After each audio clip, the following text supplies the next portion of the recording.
Let me take over.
Here.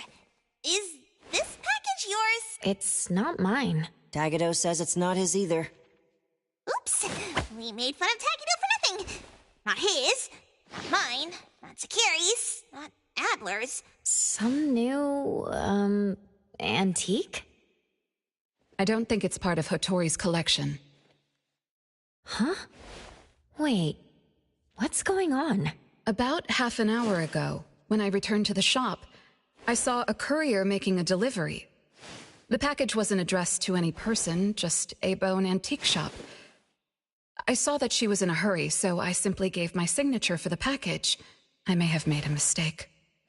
Maybe Kiromaru learned how to shop online? Wait, check this out on Bagel. Oh, what is it? Let me see! Mysterious puppets in Hetero. Performance art or terrible omen? Wait, doesn't this look just like the one in our shop? Are they from the same collection? What's going on? Seems that similar puppets appeared overnight in populated areas throughout Hetero. There are 5 of them so far. At first, people thought it was Giovanni's doing, some kind of puppet-themed art exhibition organized. Others thought it was a promotional event for Miss Ellie's puppet project, Thousand Faces, which has been trending. Until someone claimed it was the work of an anomaly that drains life out of humans to make puppets. That's when people started to take it seriously. OP claimed that one of his relatives was a victim, and if the anomaly isn't handled soon, Hetero will become a city of puppets. Is it really that bad? Mm-hmm. Anyway, people are afraid they'll be the next target, and more have been claiming that a certain puppet is someone they know, or even sharing close encounters with the anomaly. BAC has stepped in and urged citizens to exercise judgment, refrain from spreading rumors, and share relevant information to help the investigation. So, the one our shop received is the 6th puppet? Wait, was the puppet still human not long ago? Maybe it's better to get JTF involved. I'll contact the Bureau. Can't even chill this morning. Not all of us can skip beauty sleep and still be beautiful like that woman.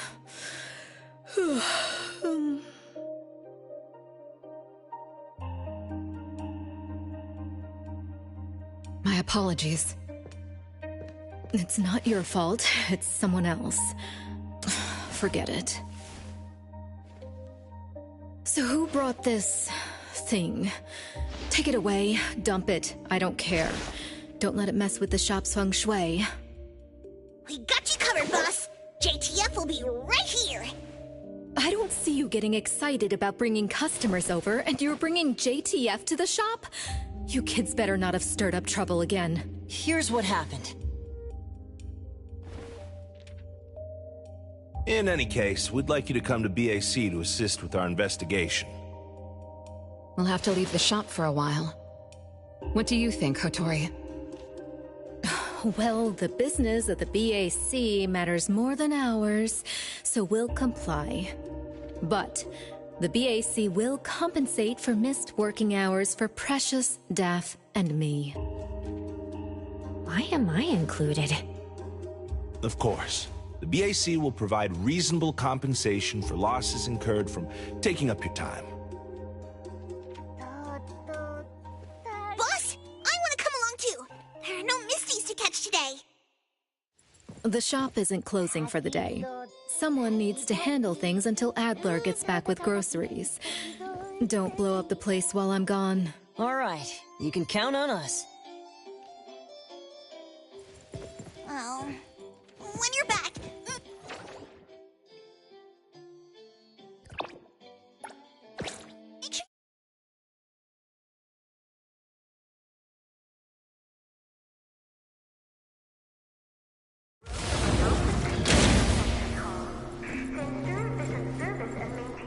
Greetings, everyone from A-Bone. ETD-6 is taking over this case. I'll introduce you to the operation lead in a moment. If Nellie's handling the introductions personally, this must be quite the complicated case. Since there's already online unrest, we decided to assign a team specializing in anomaly crimes and meme anomalies. Anomaly crimes? Those refer to human criminal incidents that involve the exploitation of anomaly characteristics, or espers. So, the Bureau suspects that this isn't the work of anomalies alone. There are more and more divisions in the Enforcement Tactical Division nowadays. The puppet from A-Bone has been transferred to TempCon. Please follow me.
After so many years, the Bureau's shabby elevator is still so slow. Why wouldn't Alfred spend her budget to upgrade it? She hired so many new employees. Indeed, there have been many new hires after you left ETD. This is awkward.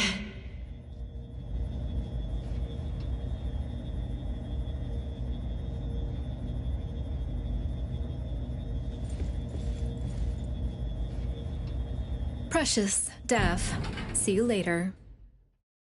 Aren't you coming? I'd love to hang around and meet teams I've never seen before, but my dear Director Alfard needs me for some grown-up discussions. Is it about Ebisu? Should I go with you? Our Precious wants to feel the cool AC and expensive sofa, as well as the endless lectures from the Director. She only asked for me, but I'm sure she wouldn't mind another one, especially one who's such a good kid. You mean I don't have to go with you? Don't worry. The containment level needs your expertise more. Next time there's a chance, I still won't drag you along to suffer. When you're done with your work, just head back. Don't wait for me. I just hope today's parent-teacher conference doesn't set a new record for length.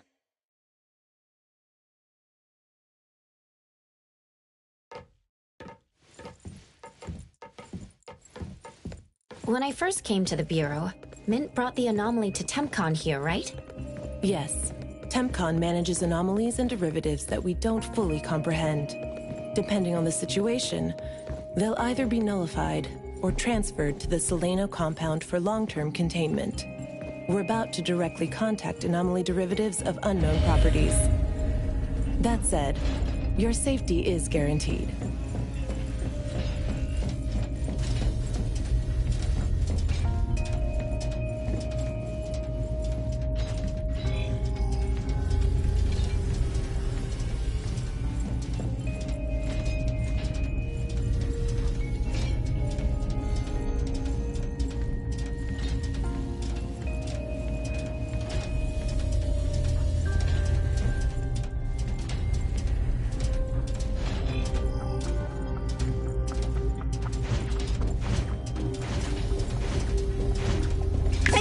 Coco?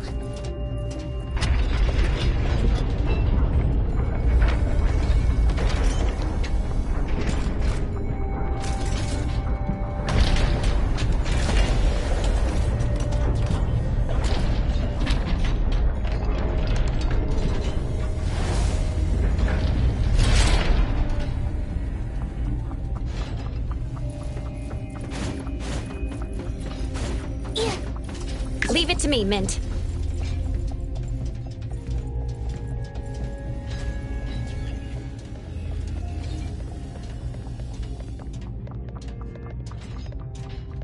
Allow me to introduce our guests. These are anomaly hunters from A-Bone Antique Shop, Daffodil, who witnessed the suspect in the puppetization case, and the appraiser, who has keen perception of anomalies.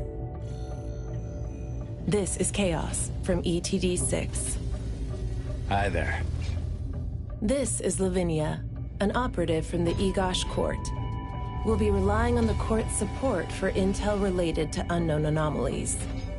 Blackbird was unable to attend today's meeting in person, so I'll be covering for her. Greetings to the people of A-Bone. Greetings. Now that everyone's here, let's get started. Who received the package? Tell us what happened. It was around 7:30 in the morning. I saw the delivery person place the package at the shop entrance. She approached me for my signature, saying she was in a hurry for the next delivery.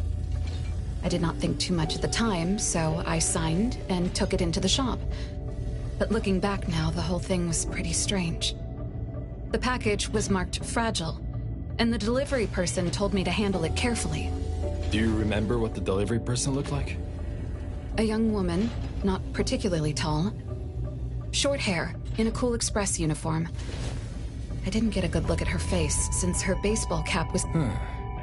Curious. From the package to the delivery person, everything was fake. According to our investigation of the Cool Express in Bridge Crossings, the delivery person responsible for Hankaku Street does not match Daffodil's description, and their work records show no irregularities. The shipping records from the package center also show no fragile items being delivered to... Someone disguised themselves as a delivery person just to give A-Bone a puppet? Correct. The question is, why would anyone do this? Considering this may involve matters affecting A-Bone's interests, I'd like to consult with both of you. We also don't have any leads. Sorry to interrupt. I was thinking, what if this person wanted the appraiser's help? A puppet that allegedly was transformed from a human, wouldn't it retain traces of an anomaly? If that's the case, a client should have come forward to explain the situation. Even without a client, what harm is there in examining a gift at your doorstep? Can I take a look at it? Please, go ahead.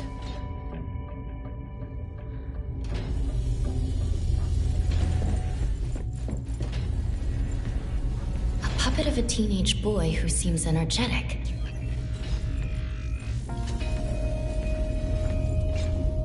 A puppet of a young woman with a gentle expression.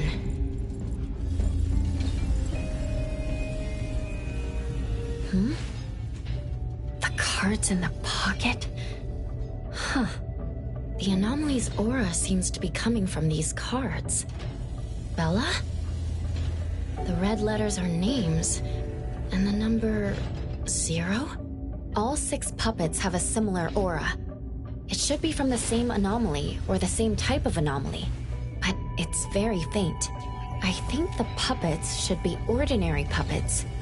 They were simply in proximity to an anomaly. But the black cards in the puppets' clothes... The cards are the derivatives, aren't they? Very likely.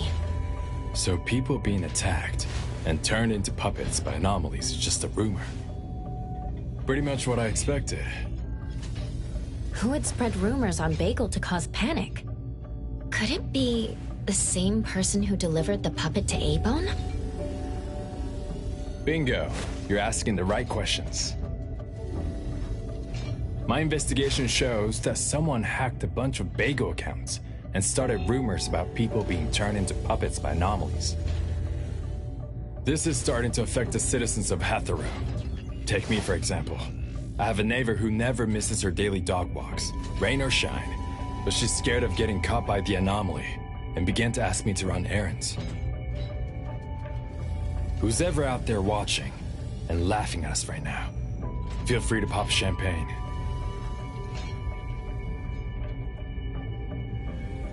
In any case, we can conclude that someone is spreading rumors. But I'm afraid clearing this up won't be easy. We can only explain the truth to the public after we contain or nullify this anomaly. And only then can we completely... We have two important leads. First, the puppet was delivered to A-Bone by a fake delivery person. However, neither of you know anything about her, so we'll have to set that aside. At least we're on the right track. The second lead is that the anomaly can write. In my experience, this is quite rare. I wonder if the Egosh court has any records of such anomalies? Could you help us interpret it? Unfortunately, we haven't found any matching anomalies in accessible records. If we can determine the identity of the names written on the cards, I may be able to help. I should be able to glimpse at their fate through divination and understand what they've been through. Chaos, consider this. If anyone received a black card from the anomaly, you are welcome to bring them to the witch's house for divination. Understood. If anyone from A-Bone discovers new leads, please contact BAC as soon as you can. We will look out for more leads. Very well, let's adjourn. Thank you very much for your assistance. Who could it be? If only I paid more attention to the delivery person. Daffodil, you couldn't have expected this to happen. A-Bone's safety is my responsibility. This time, I left my guard down. Still, it's good to know that no one was actually turned into a puppet. Looks like Hotori isn't finished yet. Appraiser, if you're tired, you should head back. Let me handle the rest.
Natalie? Are you okay? One last spot. Alright. Natalie's special training of watering flowers and horse stance complete. Watering flowers in horse stance? I'm learning from my master. Integrate every bit of training into daily life, using the weight of the watering can to increase the training intensity. How's that? Pretty.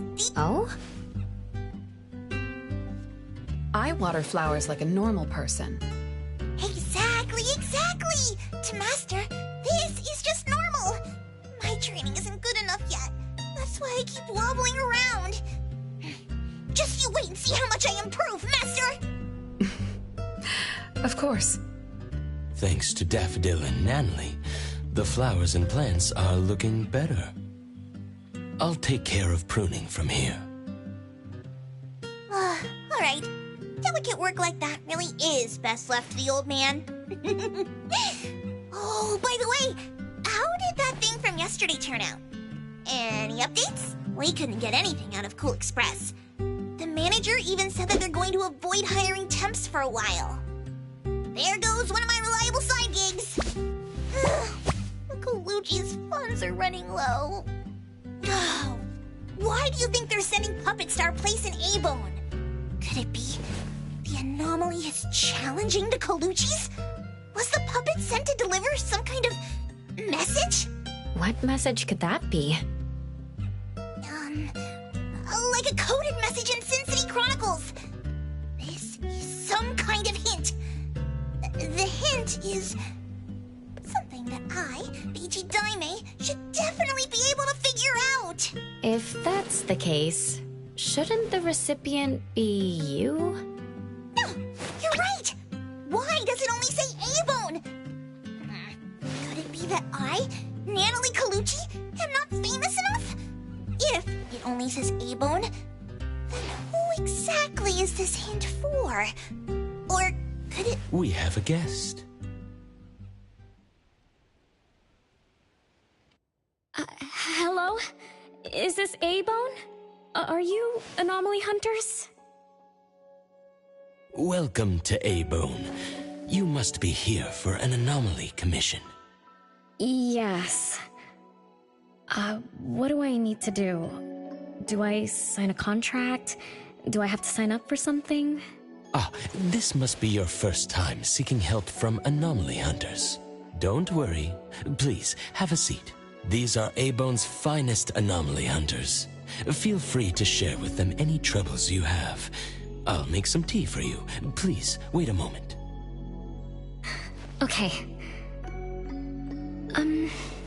Sorry, I don't know how this works. If you don't mind, let us ask you some questions. That way we can help you figure out what you need. Okay, leave it to me. So, have you encountered anything strange recently? What should I call you? Renee is good enough. I think.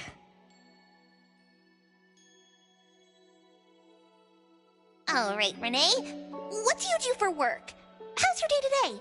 Did something weird suddenly mess up your routine? I'm a taxi driver. I start at 8 a.m. and finish at 8 p.m. For lunch, I grab something quick from a convenience store. After work, I go to Food First for a set meal. The weird thing is, for the past few days, every night at exactly 9 p.m., this strange guy in a cloak shows up. Though he looks scary and hits me pretty hard, when his attacks land, I don't feel a thing. I just cover my head and let him attack me for about 10 minutes. Then he leaves.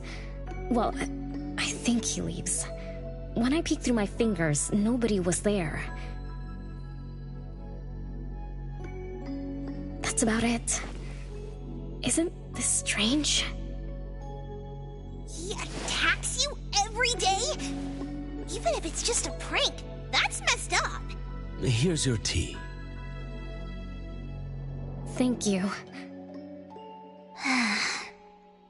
Every night at exactly 9 o'clock? What kind of kink is that? Maybe it's like those guys from gangster movies who like to dress up scary to shake people down for money. They usually show up at the same time to establish an air of authority. Oh, I can't believe there's a lowlife like this on my turf! We'll have to talk some sense into him with my fist! But I don't remember owing anyone money.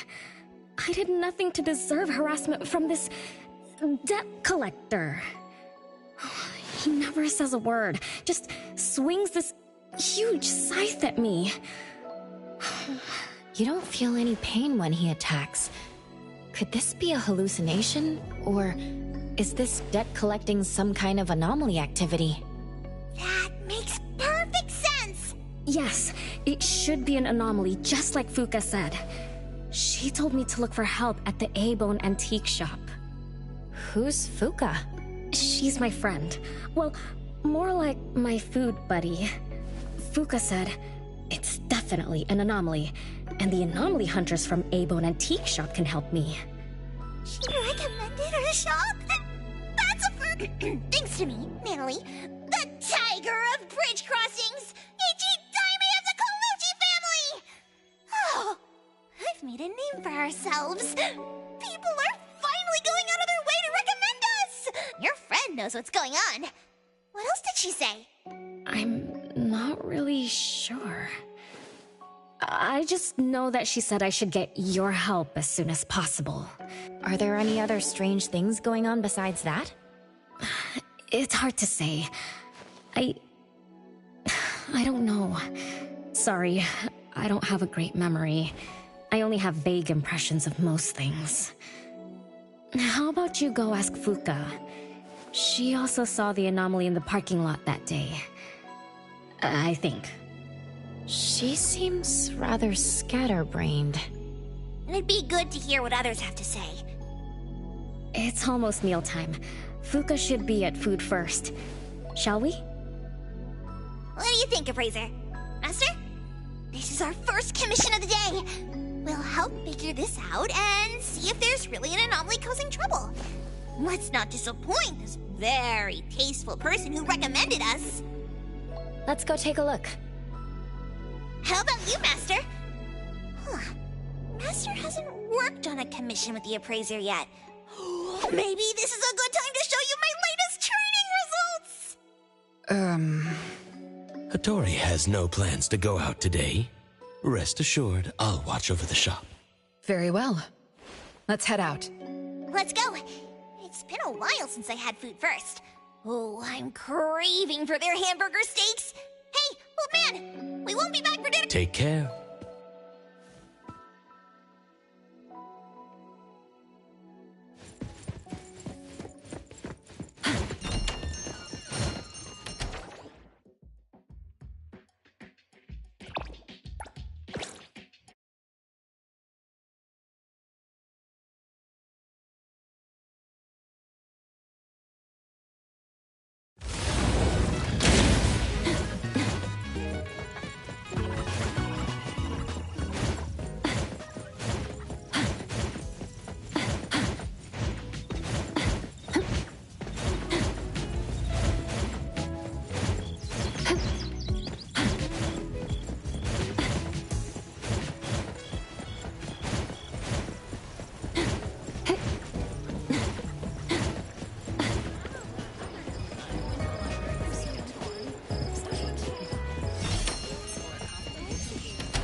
You're later than usual, little Renee.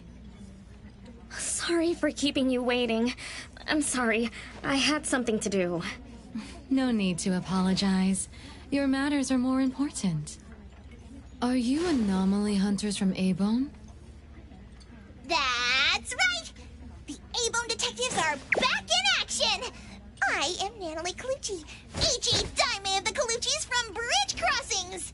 This one is... and this here is... It's been a while, Daffodil. Well, you already know Master?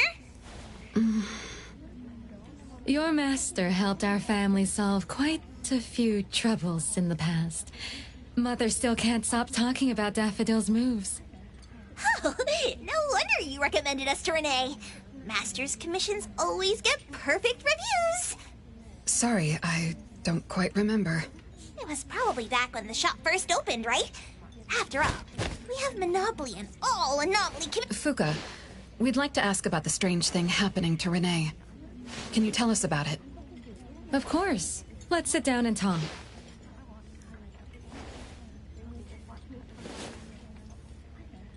Two nights ago, Little Renee and I finished dinner and were about to head home. She offered to give me a ride, so we walked to the parking lot together. That's when we encounter this cloaked person. Cloaked person?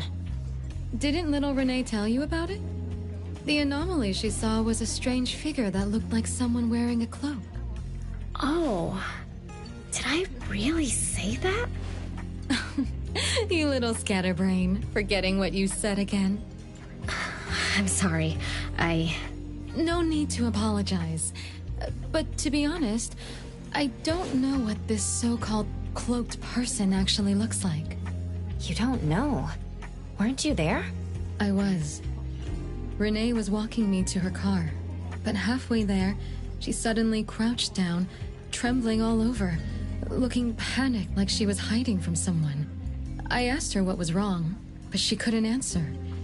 She just kept muttering things like, "Don't hit me."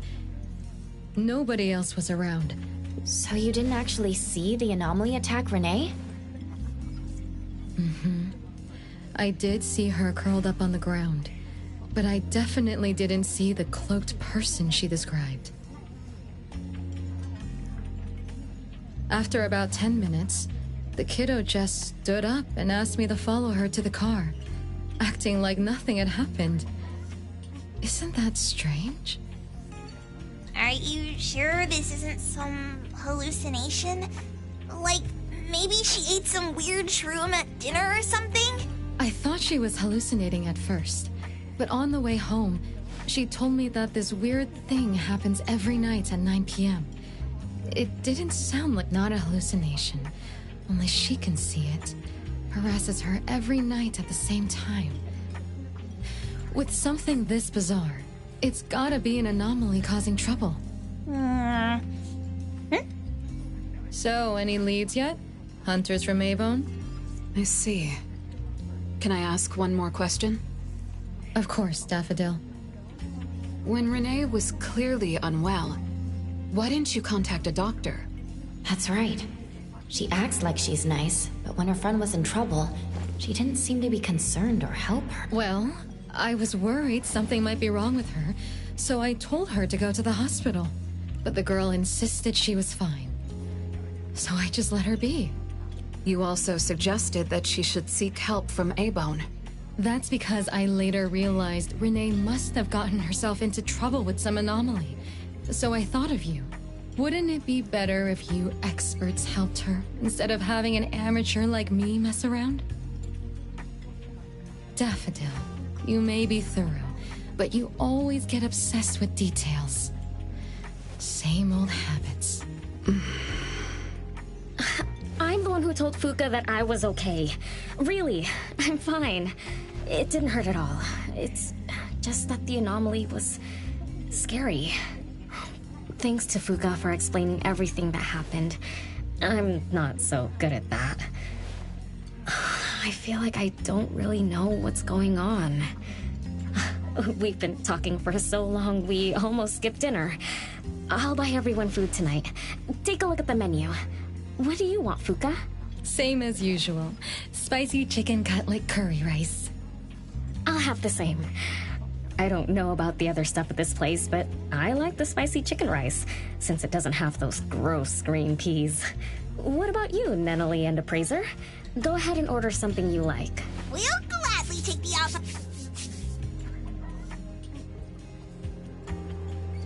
It's 2 minutes before 9 o'clock. According to Renee, the anomaly will appear in the parking lot right on time.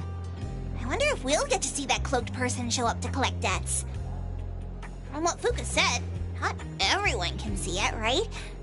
Or maybe ordinary people can't see it? It might not be a weirdo in a cloak either. After all, she's a bit scatterbrained. She could have gotten it wrong. There are many anomaly hunters here to protect you today. No need to be afraid. Thank you. You always take care of me. Then I'll walk ahead. I'll show up soon. Any unclean things, blood, dust, stains, and Professor who's already working right away. Still there.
Leave it to me.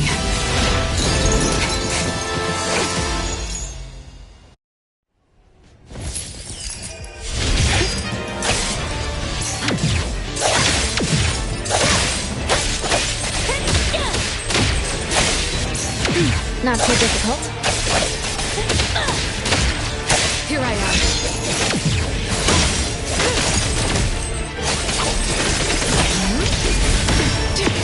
Stay sharp.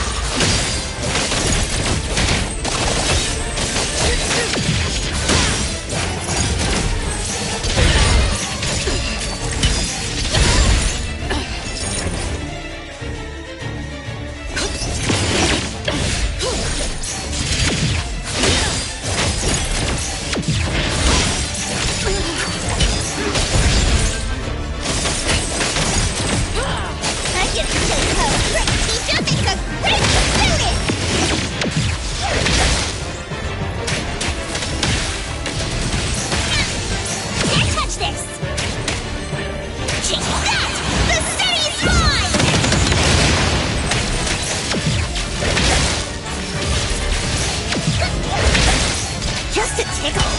You can challenge me?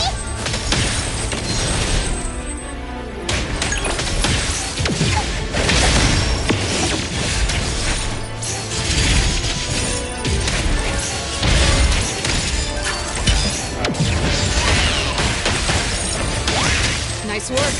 What you see is an illusion.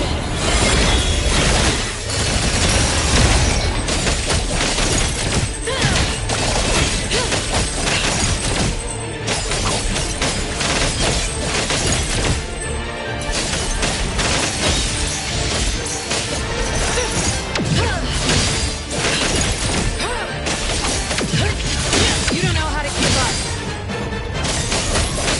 I get shake up.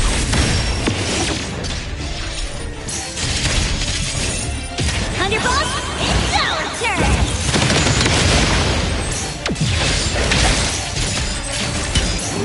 No hitting from behind!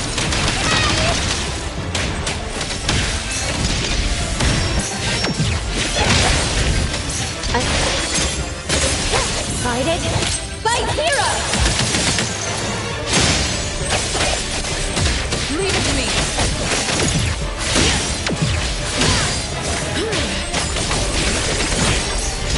Your moves are sloppy.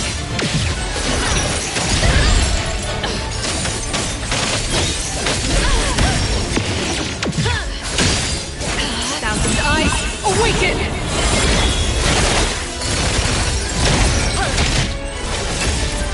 You don't know how to give up.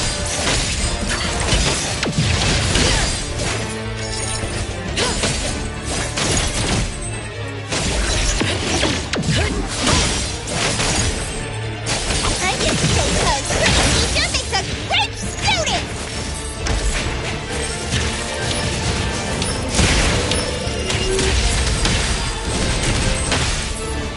Take that!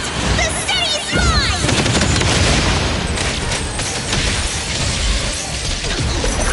Wait!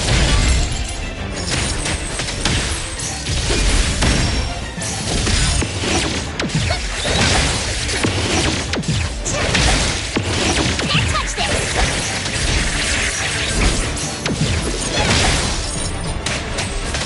Let me take over. Let's finish this. Time for change! Think you can challenge me?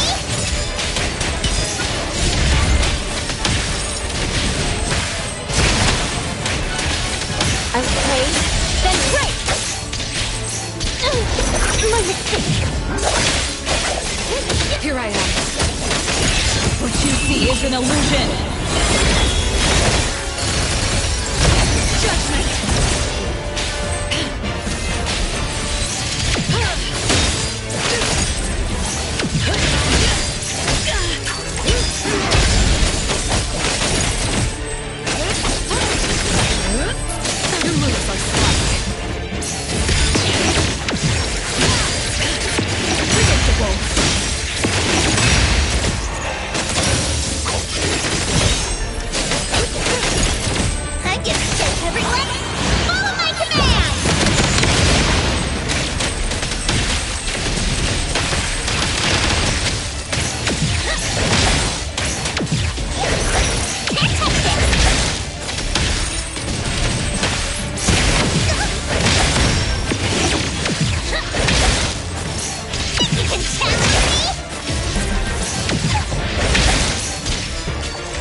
Let me take over.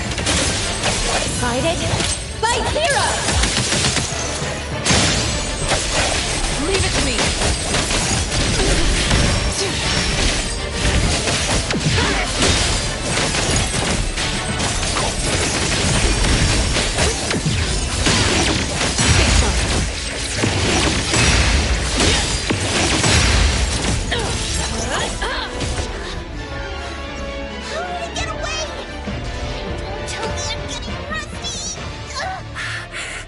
Stay away. Stay away from me!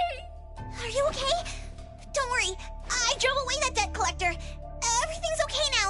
Did the anomaly drop that thing on the floor? Renee.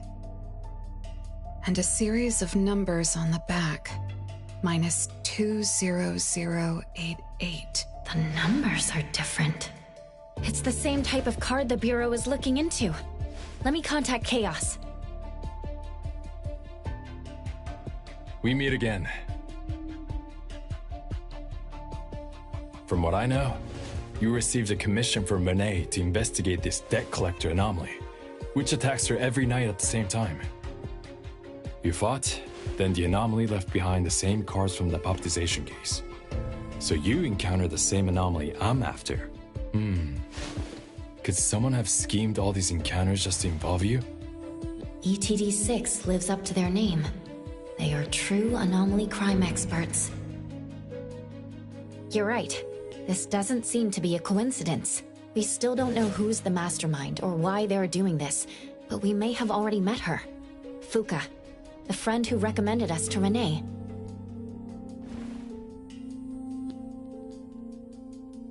Wait, she was just here a moment ago. She's already gone. What did she say?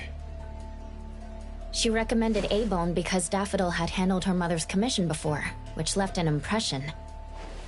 Daffodil. Daffodil. So it's Daffodil again. Interesting. Thanks for the information. We should make a trip to the witch's house. Good thing it's not too late. So I'll ask the Blackbird and her team to work some overtime. Aren't you coming with us? Of course.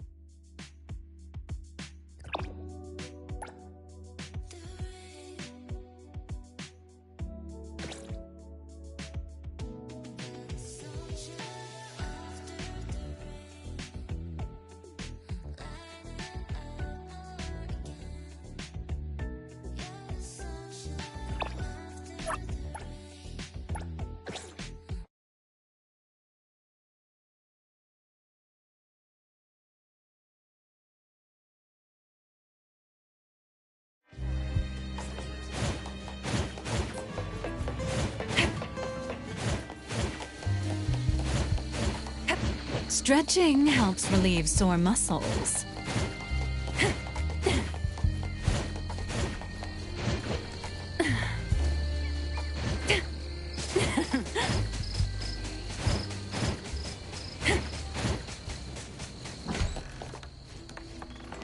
Greetings. Welcome to the witch's house. Hello. Sorry for disturbing you this late. Good evening. This young lady was attacked by the puppetization anomaly tonight. Huh? Wait, what anomaly? The one that turns people into puppets? So, those people... Well, we aren't certain at this moment. In any case, could you please share the entire incident with us? Oh, I'll tell you. Renee came to our shop because she wanted us to deal with some weird thing that appears every night at 9 o'clock to attack her. We were escorting Renee to the parking lot of food first, and at exactly 9 o'clock, there was a poof, and a wild debt collector appeared. We don't know its real name. Natalie has been calling it the Debt Collector. That's right. It was swinging a huge scythe at Renee. I don't know if my eyes were playing tricks, but the scythe went through Renee's body. I was worried. I think I saw that too. Luckily, the appraiser blocked its weapon. Then, they started going at it, trading blows and stuff. But the fight didn't last long. Oh, I was just getting started when he ran off. Do any of you remember how long the fight lasted? 10 minutes sharp. And afterwards, did you discover that the anomaly left the same kind of card for Renee? We did. Appearing on time, disappearing on schedule, and leaving similar cards for the victims. This debt collector might be a type of rule-based anomaly. Rule-based anomalies usually follow predictable patterns. They also have a complete set of rules in their domains. For example, if any of you were to enter the anomalous realm it creates, you wouldn't be able to get out easily. Instead, you'd have to follow its rules. Some rule-based anomalies symbolize rules themselves. You can think of them as the manifestation of rules. Others have some kind of goal. In such cases, nullification is extremely difficult, and conventional containment methods have proved ineffective. No wonder it got away. Is Abisu's security anomaly also a rule-based one? Nantani is its name. It is. So, the key is to understand the rules and master them before we can nullify or use them to our advantage. And someone beat us to it. Figured out the debt collector's rules, set up the whole thing. The next questions are, why target Renee? And what do the numbers on Renee's card mean? Why is the message left for Renee different from the others? Another annoying puzzle. If only Nietzsche were here. I could do a divination for Renee. Maybe we can find something. That's a surprise. I've never had a divination before. Is there a... Just relax and close your eyes now.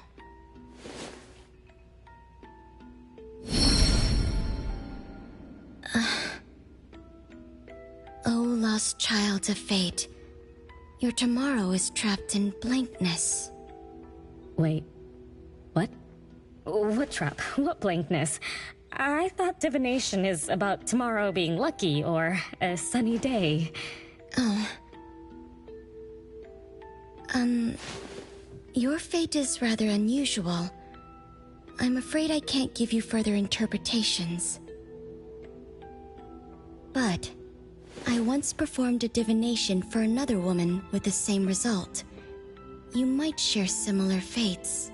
Her name was Dolores, head of the Constantine family. She was tired of her life, saying she was never truly alive. Yesterday, today, tomorrow, each day was equally empty and void of meaning.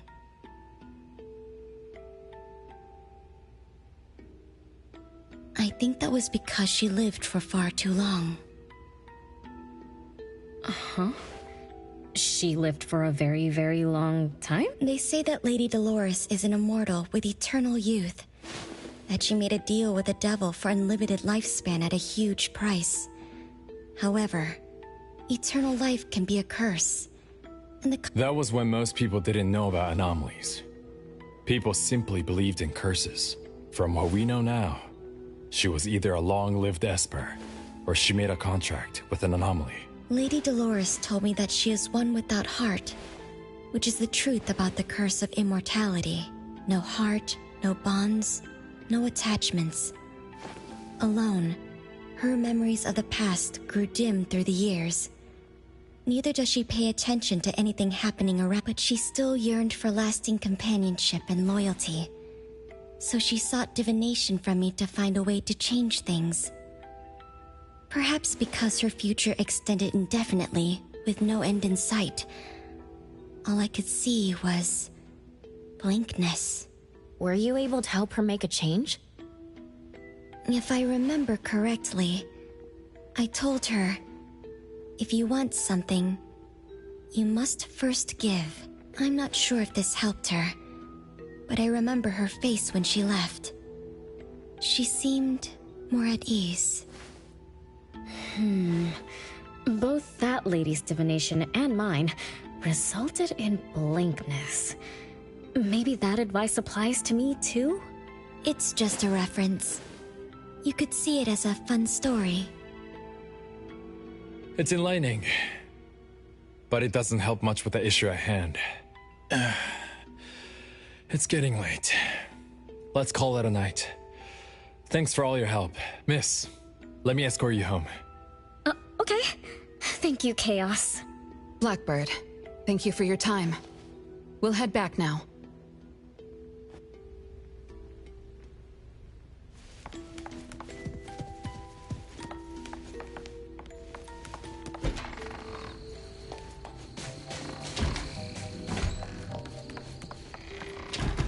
Greetings. Welcome to Lost Souls Cling to You.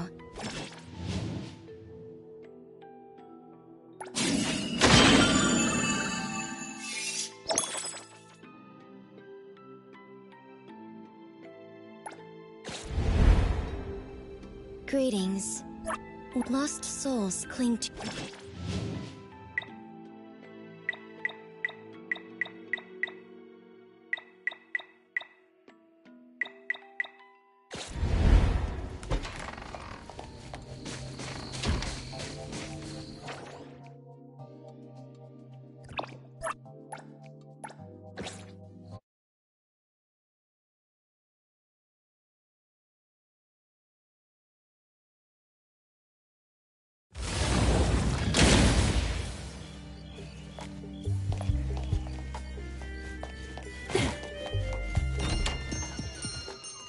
Whoa! It's already so late! Today was a rule-based anomaly. Weird messages on a card. Then some story from way back. There seem to be a lot of clues, but there isn't a way to connect them together. They must be related. What could be the missing link?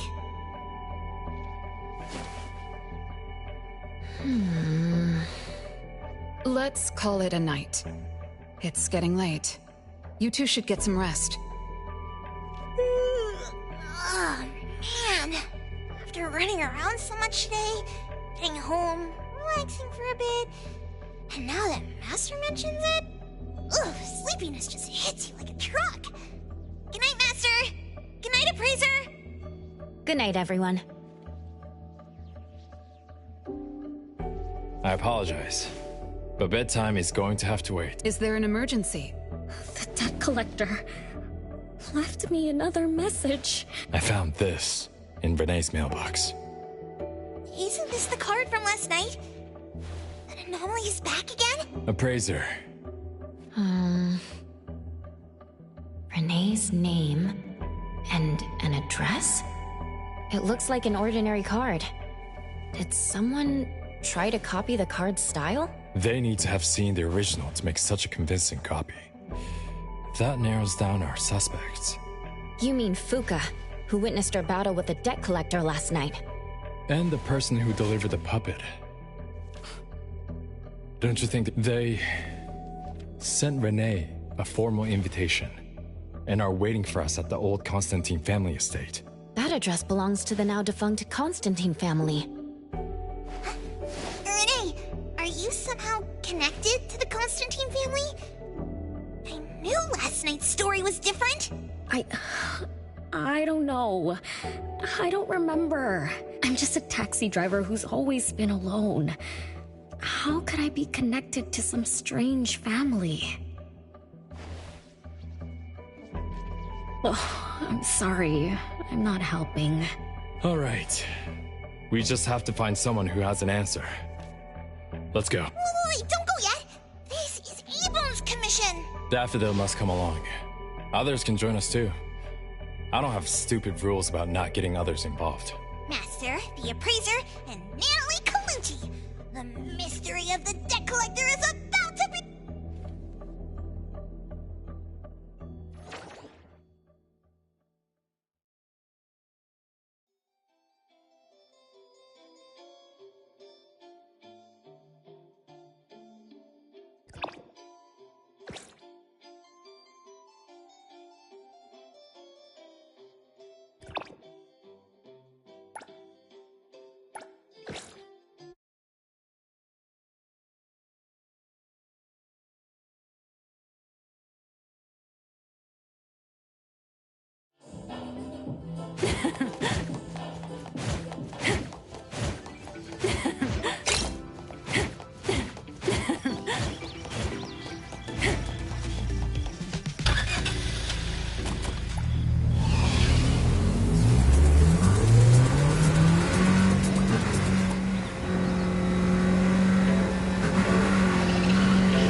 There's nothing here except for some skinny cricketry.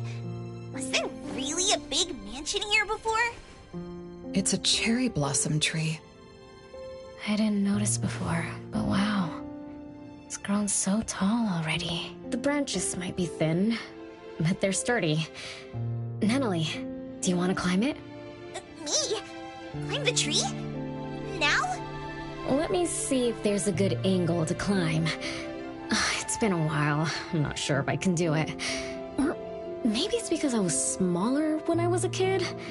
I could just hop and reach the top. But now... maybe it's better not to try. Why are you all looking at me? I'm sorry. My bad. This isn't the time to be fooling around. Let's have a climbing competition after we solve the mystery. Let's get back to the case. Renee said she's been here before, specifically when she was a kid, and that she used to climb this cherry blossom tree. You are connected to this family after all. Did I just tell you all of that? Yep. You said you climbed this tree when you were a kid. When you were a kid. Back then, I climbed all the way to the top of the tree, wanting to pick the prettiest cherry blossom for my sister, but it was so tall. I was too scared to climb. Luckily, someone caught me. Huh? Was it...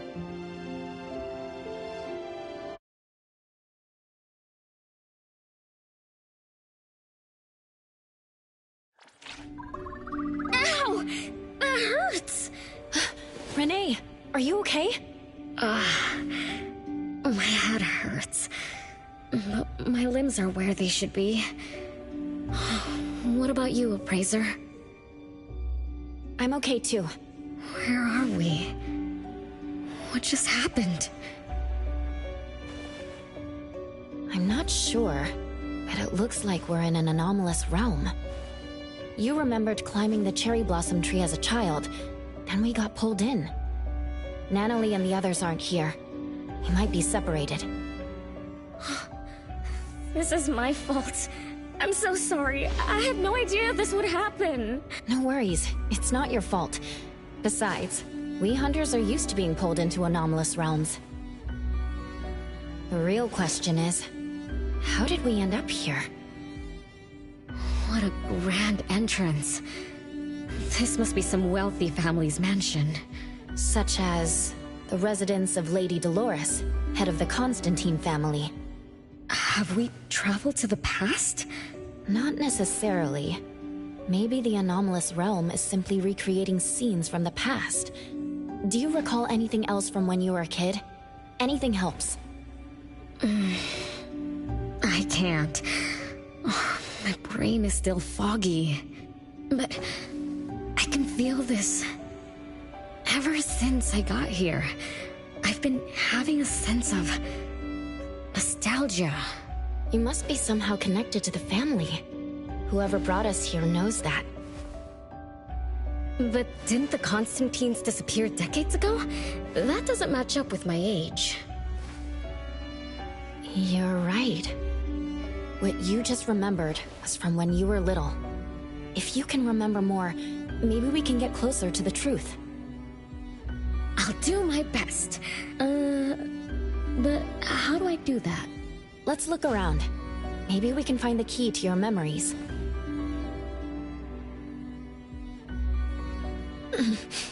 Strange. I'm feeling rather shut out. Is this really a door? It feels so strange. Maybe it needs to be opened from the other side? Maybe. Let's check over there.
It's you.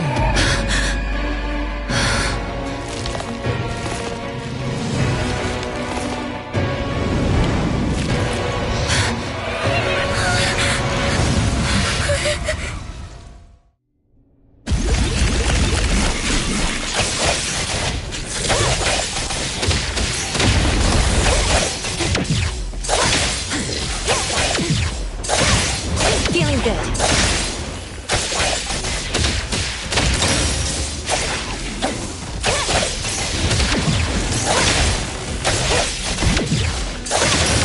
Not too difficult.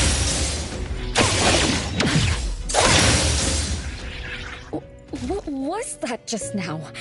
Something from the past? A family sitting around the table, getting ready for a meal. Is this space replaying events from the past? How strange. It's like watching a movie. That's called a reenactment of the past. But did I just upset them? They don't seem too happy to see me. Don't worry about that. Anything can happen in an anomalous realm. In fact, Hoss, do you have memories of what we just saw? It somehow feels familiar. Especially with the person who lit the candle.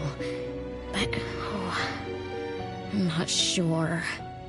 That lady. If she's from a memory, how could she make eye contact with us, who are in the present? Am I just overthinking? 1 o'clock? It's 1 o'clock already? Bell chimes? When the debt collector appeared, it also sounded like this. Could this be related to the rules it follows? Let's go check the entrance hall.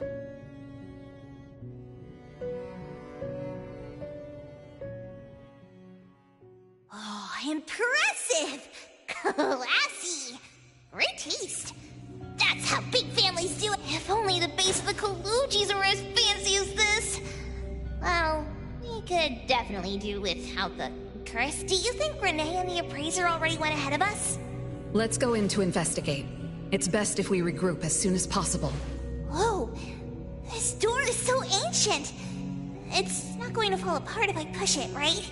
An old, ruined mansion that suddenly appeared, long neglected and unmaintained. Could this be how the Constantine family mansion looks now? The desolation we just saw could be an illusion to hide this place. That makes sense. And then Renee dispelled the illusion. She must be part of this family. In other words, the master of the family returns. An old mansion abandoned for decades. I better be careful. I won't be able to pay for damages if I break anything historic. Yeah, we're inside an anomalous realm. Be careful. Alright then, let's be gentle. Hello there!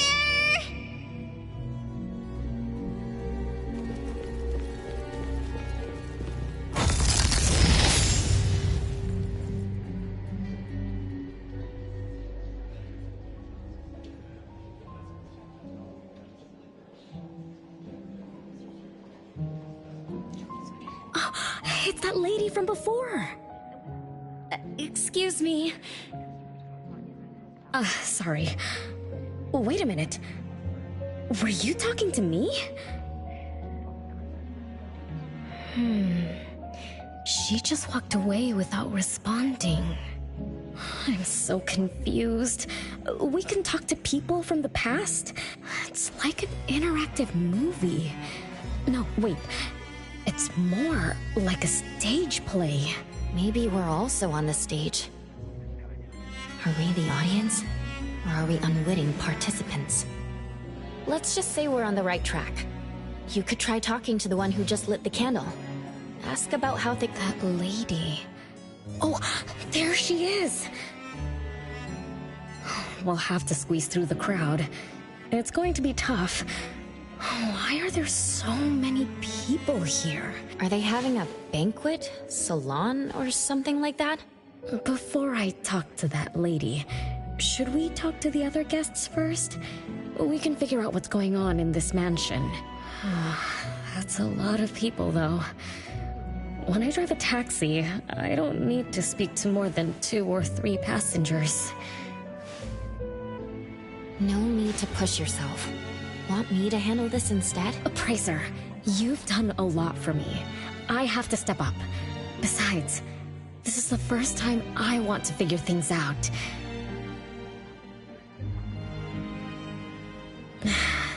These are probably things I never should have forgotten.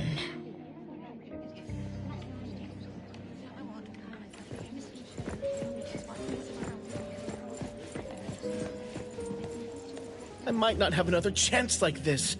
I better make the most of this. We need to seize this last chance to butter up the lady. Maybe she might even invite you as a... Oh, don't even think about it. Look at all these people.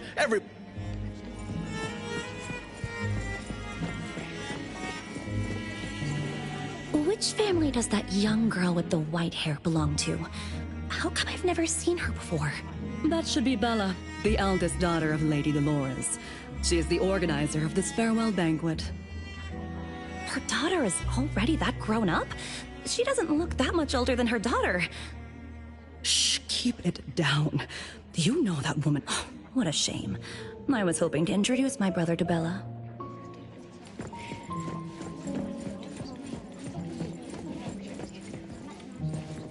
The salon has been running just fine. Why is it getting cancelled? Apparently the lady wants to focus on family affairs. So she's withdrawing from the... Such a shame. Dolores has an amazing chef and the finest wine I have. And Dolores is also the most gracious hostess. Always generous when she lends out money.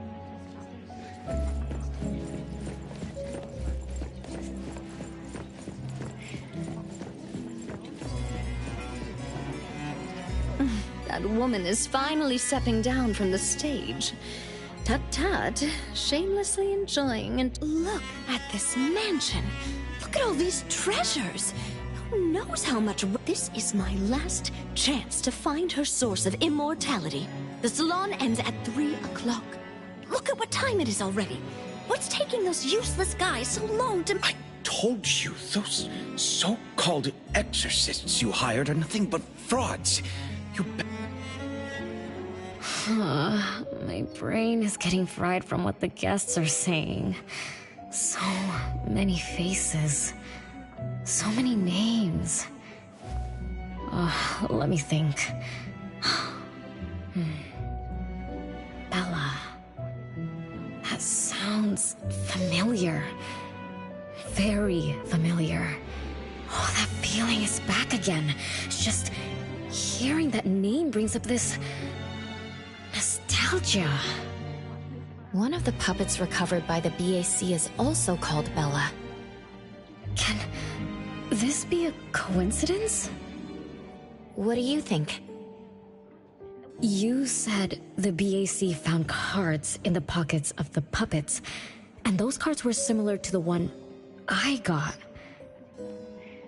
By the way, Lady Dolores' daughter, whom we just met, also gave me this feeling of nostalgia. I guess I'm really connected to this strange family. Did you remember something? Could I have been their driver? I'm pretty confident in my driving skills. Nope. Why don't we find Bella and ask for confirmation? That's a good idea. I want to talk to her.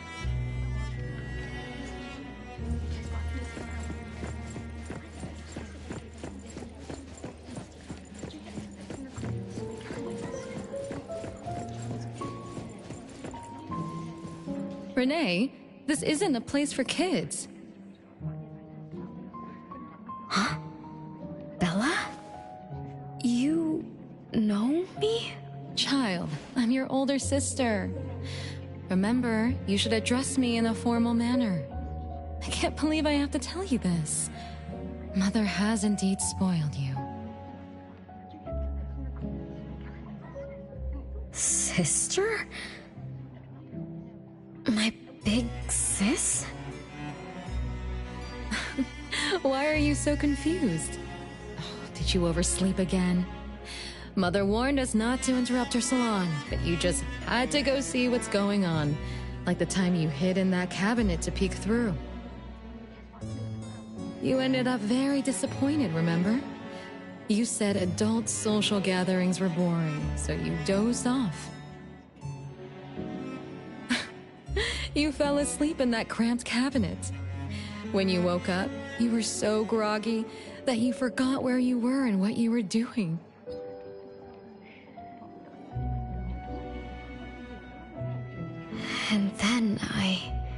And then you woke up, but someone had shut the cabinet door, leaving you in a dark, cramped space.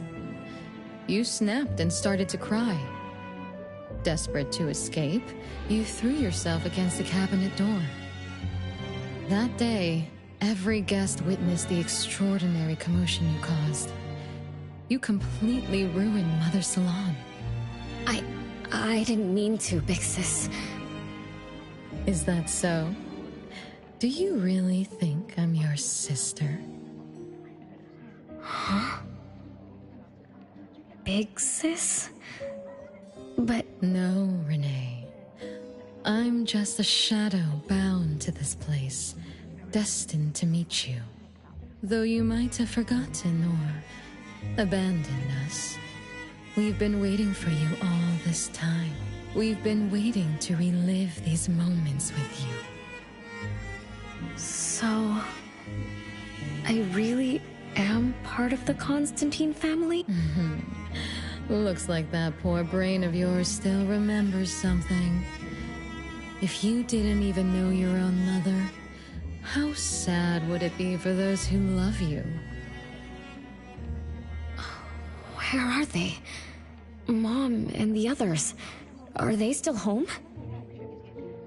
My dear sister, this is the Constantine mansion trapped in the past.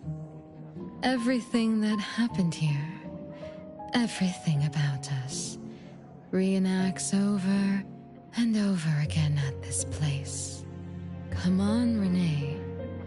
To return to the past, you must reclaim the choices of your past, including all your mistakes. If you're not Renee's older sister, then who are you? Shouldn't you ask her why I appear as Bella? The answer has always been in her heart. I don't understand. Wait, sister! It's all right if you don't understand now. I've been waiting for you for so long. I don't mind waiting a little longer. Bella. I think I'm starting to remember. She was the sister who caught me when I fell from the tree. She's been here all along, waiting for me to come home. And why is the puppet also called Bella? I don't think the Bella we met is a real person. Remember how this is an anomalous realm? So she's my sister from the past. Though, I don't understand everything she said. That's what she meant, right?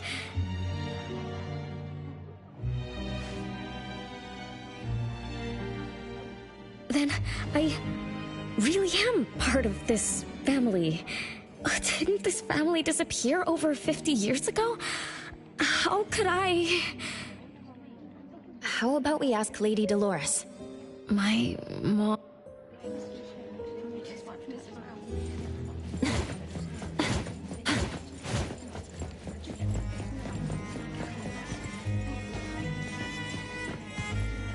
Hello, can I pass through? Excuse me, coming through. Hey, get in line if you want to butter up the missus. Take turns like everyone else. You're not the only ones who need something from her. Dolores is far too kind to you commoners who are uncultured bumpkins with no etiquette. Do I need to remind you about what first come first served? I don't think we can squeeze through. These guests aren't very friendly. There was one bell chime when we came in. The salon started at 1 o'clock. If this scene closely follows how it played out in the past, they should leave as soon as the salon ends. We should be able to approach Lady Dolores then. Oh, good point. Thanks for coming up with a plan. I couldn't have done this alone.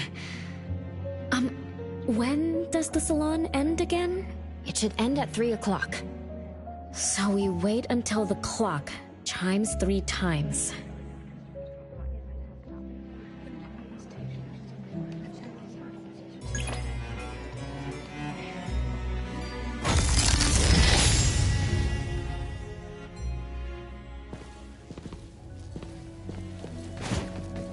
Nice work.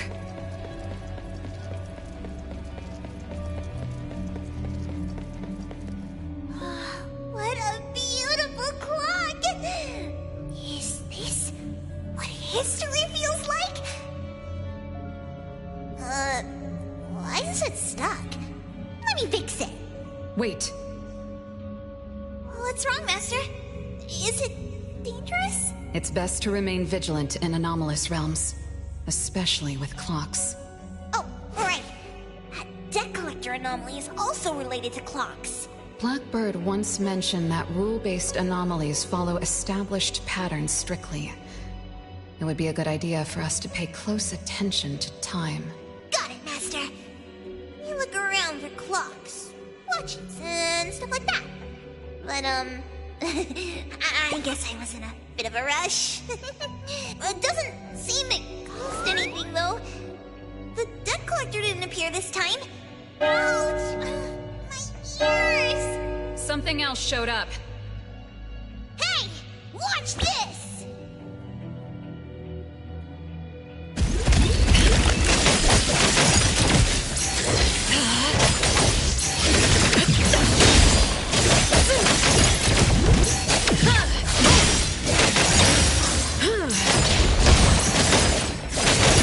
Your moves are sloppy.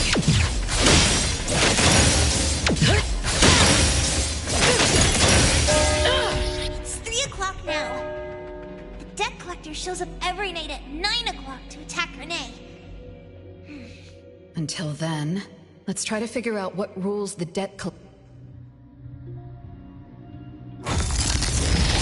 Oh, it's 3 o'clock already. As you expected, all of Lady Dolores' guests have left. Whew, I'm going to see Lady Dolores now. Take it easy. Don't be so nervous. I'm here with you. Okay, deep breaths. Deep breaths.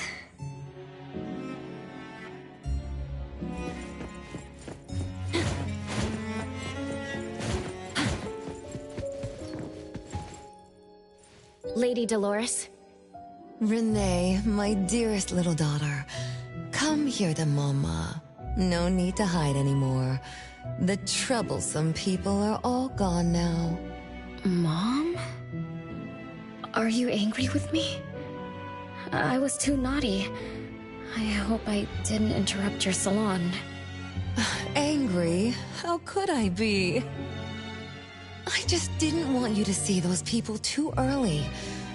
To witness the greed, foolishness, and ugliness of those who long for so-called immortality. Are you talking about the people who were just around you?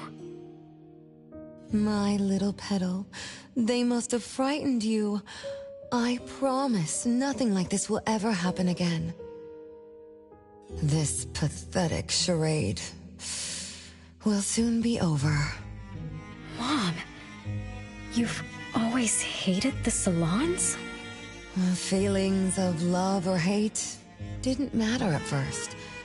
I simply had to run the salons. I had to use these connections to reverse the decline of the Constantine family. Besides, I don't even remember all the little things.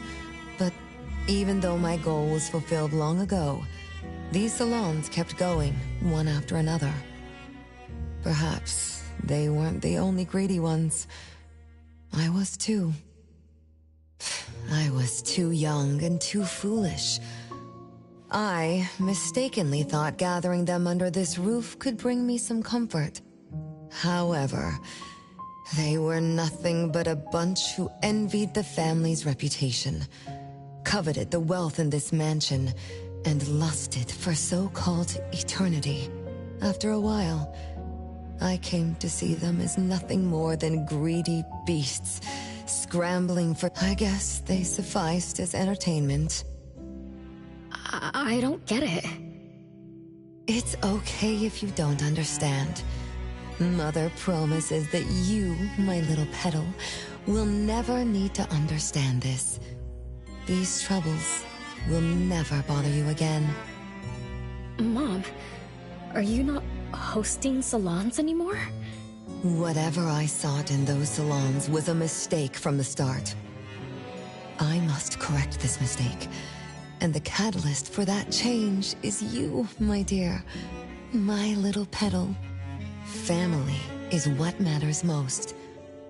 You are the most precious gift in my life, as well as the very source of meaning in my stagnant existence. Whatever time we have left, we must treasure every moment together. From now on, as long as I'm with you, as long as our family lives together in harmony, a moment of happiness with family is worth more than an eternity in solitude, even if it's just for a brief moment. Mom, wait! Little Renee, what would you choose between an eternity in solitude or a moment of happiness?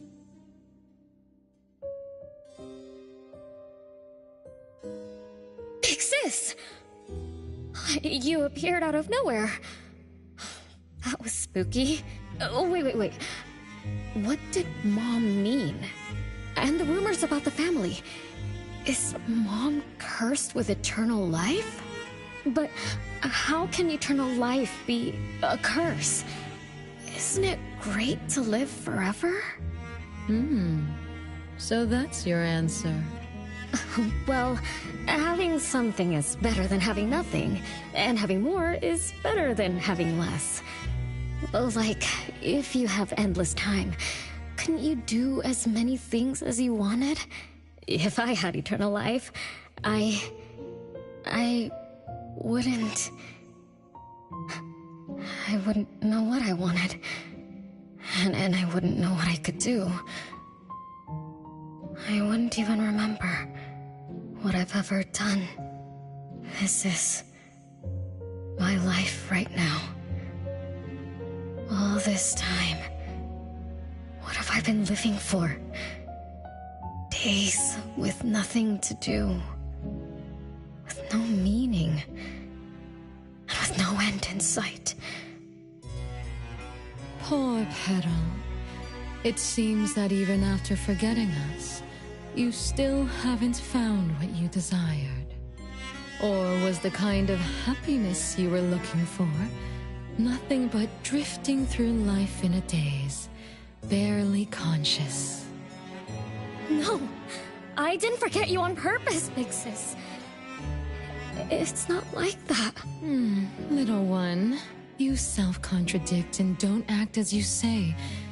But I believe you, because you've already paid the price. Just like your first answer, you made a choice before. That choice allowed you to return here by yourself, but it also made you forget everything, including us. You're saying Renee chose eternal life like Lady Dolores? What do you mean? Me? Eternal life? No way. Did I? But what about you, Big Sis? Mom? Are you all alive? At least you weren't made into puppets. Thank goodness. Renee, you basically forgot everything about us. Mother, the one who gave us life, loved you so much. She used a picture of you as her bookmark. When she read before bedtime, her gaze would always drift towards your smiling face. Every little thing about you, your quirks, your habits, your childish nonsense, she remembered it all. You were the only one she had in her eyes and in her heart, as if the rest of us didn't even exist. And we are the same way too. Mother, Elliot, Teresa, everyone is waiting for you. Won't you come see them? Mom? And the other siblings? Everyone's waiting for me? The cherry tree Mother planted in the courtyard is bathing in sunlight and in full bloom. Time has come to a standstill, and moments of happiness plays over and over again.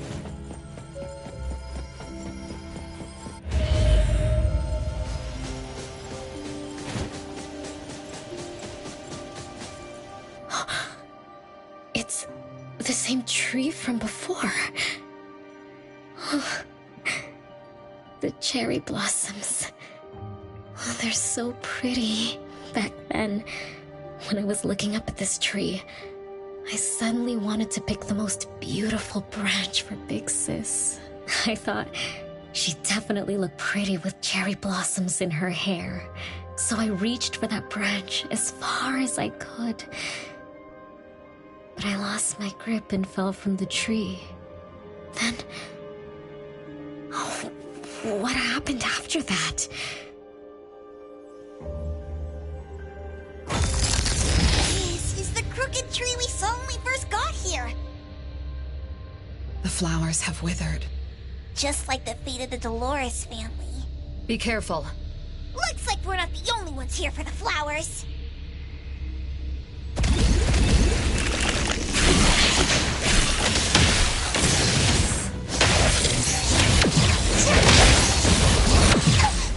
Can't touch this!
We've been waiting for you for a long time, Renee.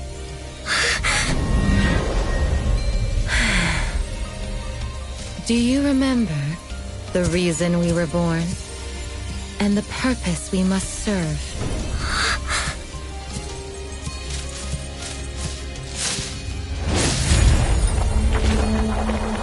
All excitement will eventually fade to nothing. Mother has long grown tired and numb to it all. After enduring long and lonely times, a wish began brewing in her heart. We thus awoke to the blazing call of Mother's heart and came to her side. We swore with our very existence that Mother would never be alone again. Surrounded by her children, Mother found the companionship and happiness she had longed for. But she didn't stop. She kept yearning for more. Because we weren't able to satisfy Mother's deepest wishes in her heart. However, our mother's wish was never fulfilled, and that day will never come. The last child to wake up, the most beloved of all, brought nothing to Mother and this family but curses, betrayal, and destruction. And now, she's back.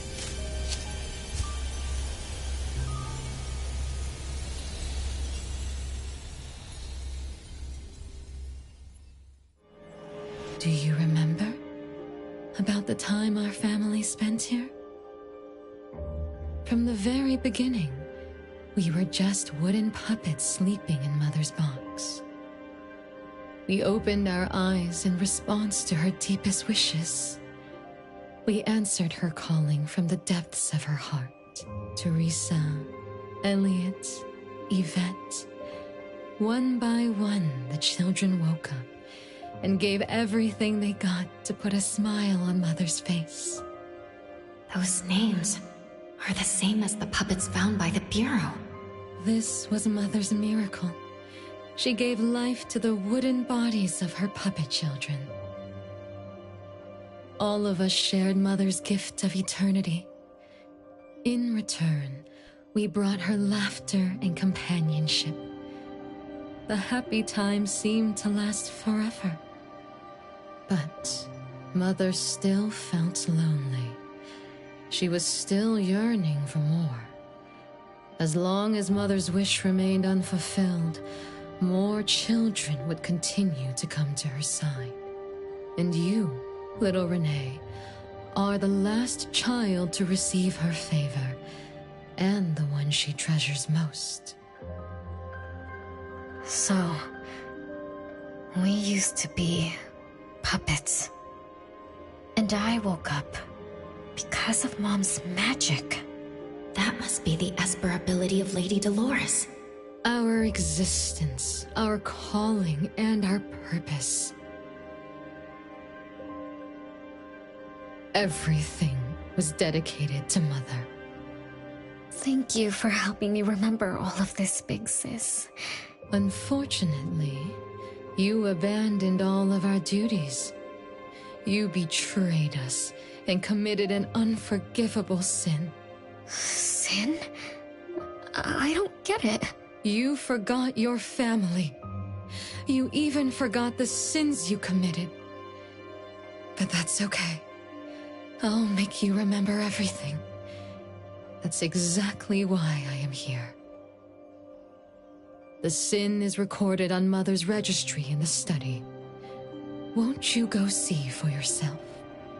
You could give us a better explanation.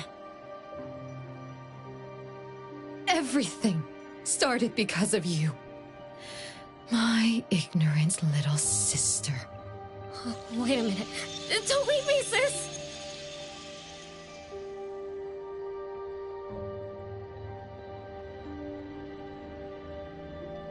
Renee, you're remembering something, right?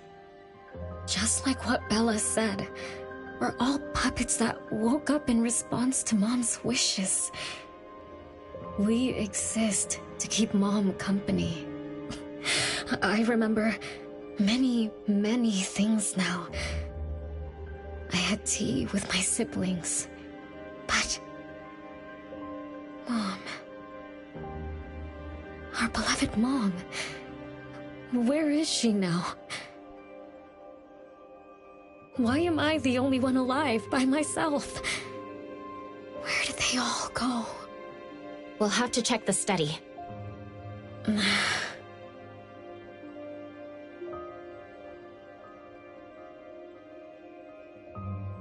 What's going on? I have no memory of that place. But I feel scared.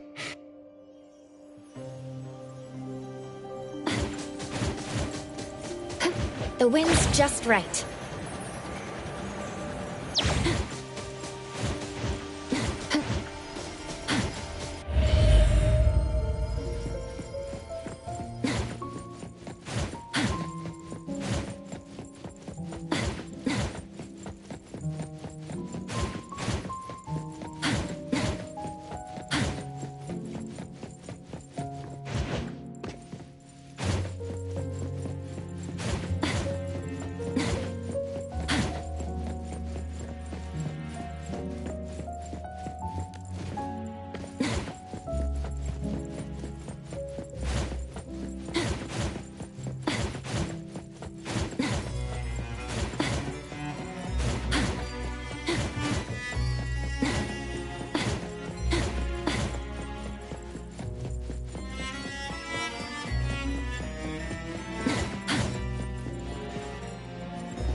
No way a crappy door can stop Master and the Ichidaime! This is the only locked room in the whole place! I smell secrets! Do not let your guard down. Be careful. Yes, Master! Another grandfather clock? Ugh, either Lady Dolores is a clock nerd or this anomalous realm is related to the concept of time. Something feels off. Let me look closer. Wait, Natalie. It's the anomaly that attacked Renee. I think... it doesn't want to hurt us. We're not its target. Renee is. What was that thing about rule-based anomalies again? It follows rules. It only starts moving at exactly 9 o'clock, and its target is just Renee. You're right. Even if we attack it now, it'd likely be as futile as last night. If Blackbird is right, it only nullifies itself after completing its mission. It's getting closer to 9 o'clock. We need to find Renee as fast as we can. I don't know where everyone else is. I hope she's not alone. Let's search the area first.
With so many siblings around, the house must be crowded, right?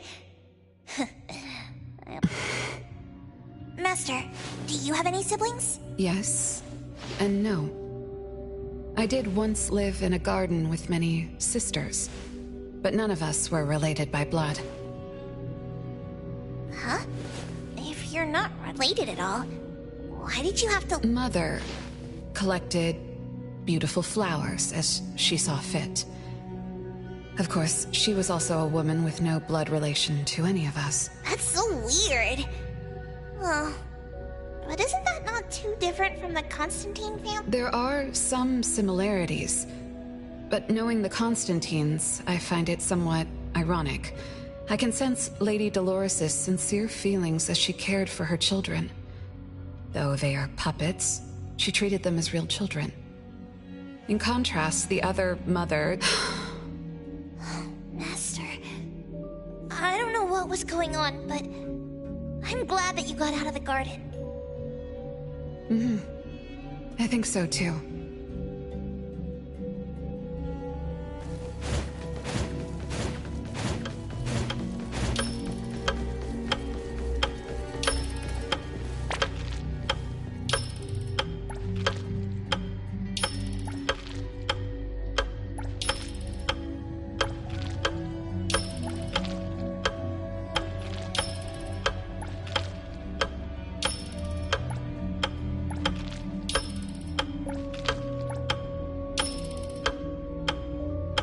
Chances are, Lady Dolores has met her demise. Only Renee's number is different. We won't let it turn into 0. The curse of eternal life, a fallen family, a blank tomorrow.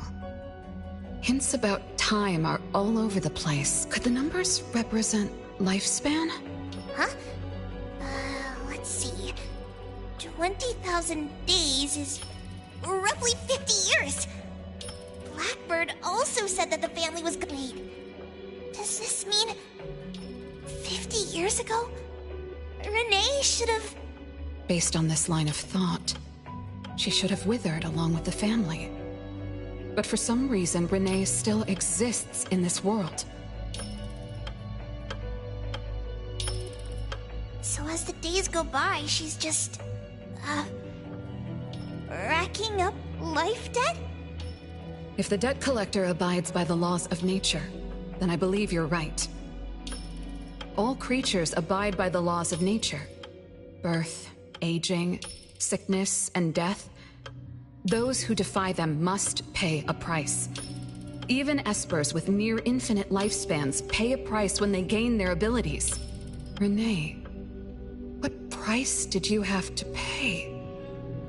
Why did your life freeze 50 years ago, instead of reach its end? The debt collector must be hunting you because the laws of nature require your removal. So the puppets at the Bureau, they were Renee's family? Removed by the debt collector? Master, what should we do? Renee's commission. A-Bone accepted the commission. There's no reason to break our contract. I'll do my best. You know? Yes, Mother. Even though you never allowed us to enter the study and never let us touch the registry, I understand. All the siblings, except for Renee, can hear the approaching footsteps of death. Each day we spend with you brings us one day closer to the end. Each day we dispel your solitude takes away another day from us. Isn't that so?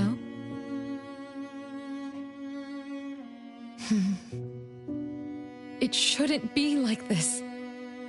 As your creations, we are willing to warm your empty heart forever and bring you to the happiness you long for until you no longer need us. But she ruined all of this. When she was born, that cursed registry appeared in our home. Our names were written on its pages, and with them, numbers marking our precious days remaining in the world, slipping away with each sunrise.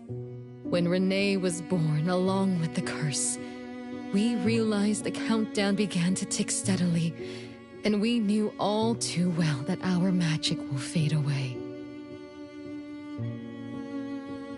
There aren't many remaining days for us to serve you. In our final moments, we want to do everything but Mother. We don't understand. Why are your eyes solely fixed on Renee? Teresa planted exotic flowers. Elliot made sweets to your taste. Yvette designed and tailored clothes. We gave it all to win a smile from you. Yet what we receive is but a blind eye. Renee is the worst of us all.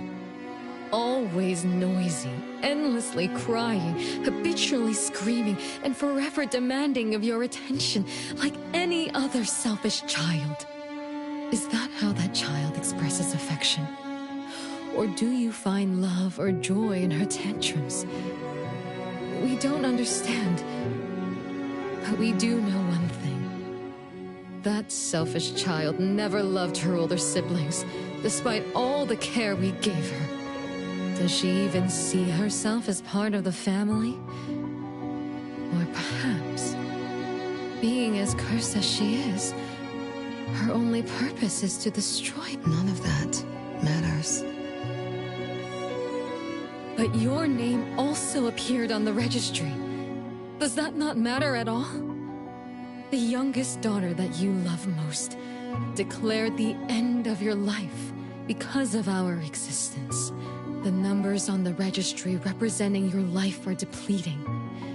When the numbers reach 0, we will fall asleep with nothing left but gratitude.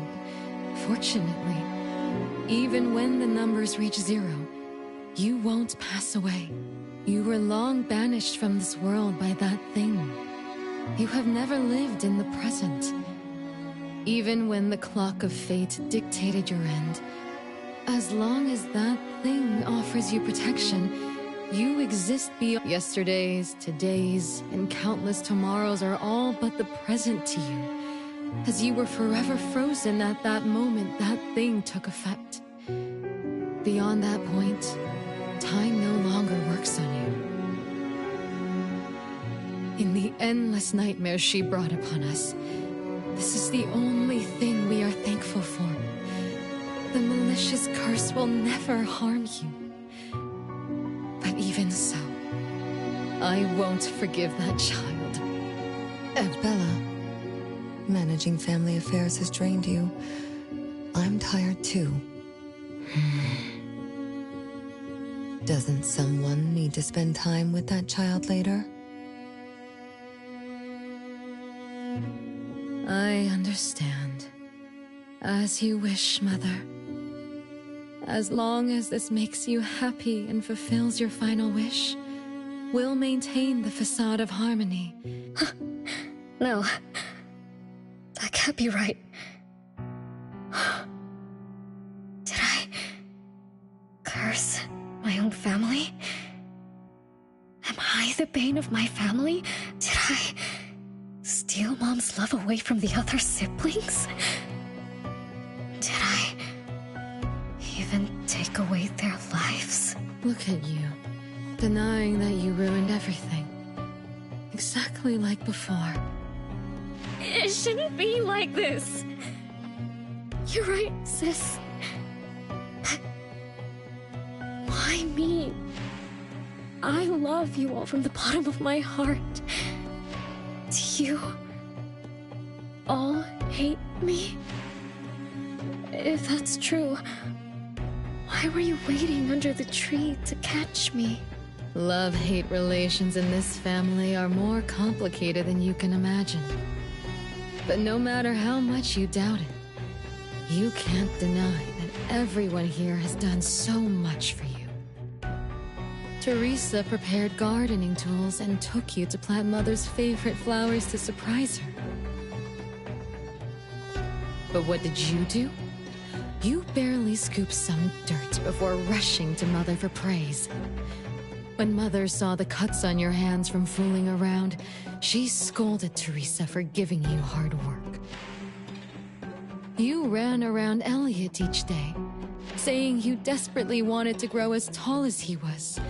So he managed your diet and made... But you, just because he worried you'd get cavities and hid the candy jar on a high shelf, you complained to Mother that your brother was giving you a harsh diet. Every time you fell and tore your clothes, someone would mend them meticulously. Nevertheless, you always ignored their efforts and pestered Mother for new clothes. Mother's wish was to have a harmonious family. We were all trying to fulfill that wish, trying not to ruin anything. It would have been so much easier to pretend and spoil you the way Mother did. We could have created the harmonious family Mother wanted, even if it was just a facade. That would have sufficed.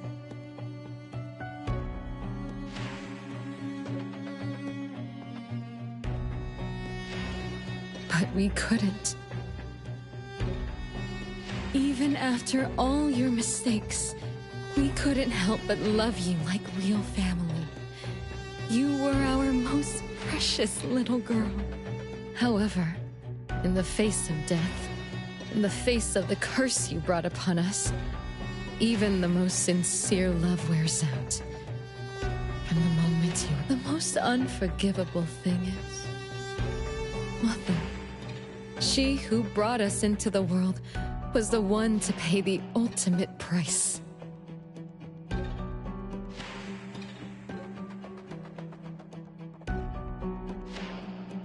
Look, it's playtime again. Your favorite game of hide and seek. You were always the worst at hiding. Anyone could find you easily. You were bad at hiding, but worse when you were it. Once, you turned the house upside down and still couldn't find anyone. I remember. It was getting late, but the house was so quiet, so empty. I remembered The ghost stories you told me. I suddenly felt the paintings were staring at me. And the date. I thought you left me behind. You finally remembered. But now, looking at it, the opposite is true. You're the one who abandoned us. When you started wailing that day, we came out of our hiding places. Do you remember what we told you? We are a family, and we'll always be together. That's right. Good girl. Time is up for hide and seek. Once again, you're all alone. Come find us. I'll be... it? This time, you have to find all of us. We'll be waiting for you.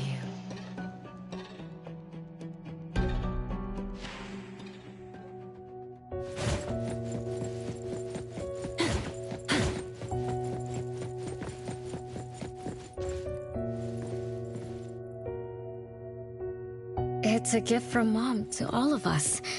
I have one too. Though I carry it all the time, I've forgotten where it came from and what it means. Oh, it's so good to be back. I found you. I finally found you. My most important family. Huh? Red letters? It's strange. Mom doesn't like red.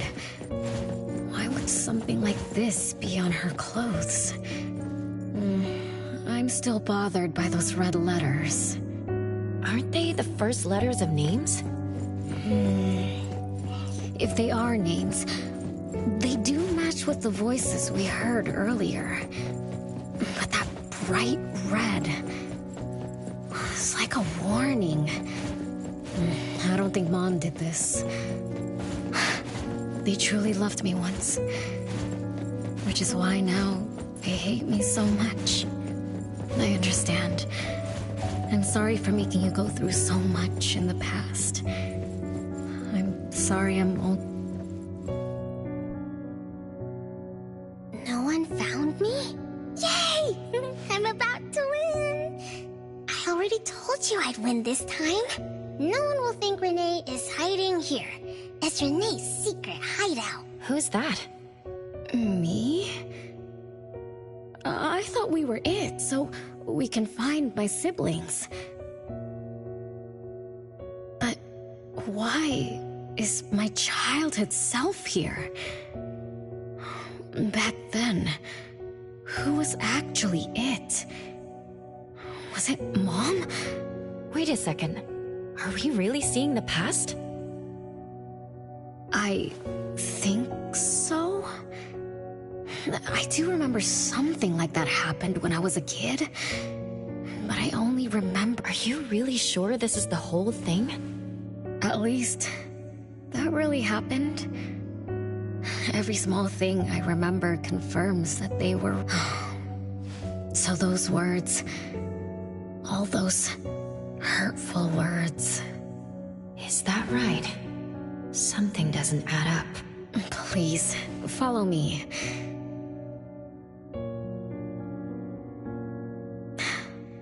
That's my hideout.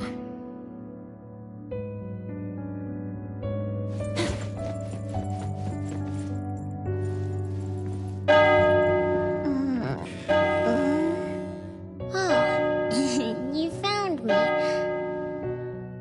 Am I the last one to be found? That means I almost won, right? Next time, I'm going to hide somewhere no one can find. Oh, are we going to eat soon? Remember to wash your hands before eating. My big sis and big bro will check. If I don't wash my hands, he'll pinch my cheeks. He always says my cheeks are like the softest dough. He only says that because he wants to pinch them. I'm going back now. Is this the last puppet? No. The last one. is here. Look, another letter. R. I've always carried this puppet around. It must mean... You finally arrived, Renee. Yes. Big Sis, I'm back. But you still don't understand.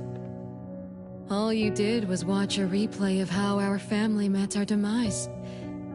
You must have enjoyed how we cursed ones relive our miseries day after day. No, Big Sis, that's not true. The audience, forgetting they were part of the play, denies their sins, as if forgetting would make it all go away. Have you ever wondered why you forgot this home? Forgot us? Were you forced to forget? Or were you unwilling to look back? Renee, you can't lie to yourself. I forgot about the family because I was escaping the past. Looks like you finally found the answer. Yes, I was born from your desire to escape everything. You left all the painful memories of home with me, so you could live carefree in your blissful ignorance.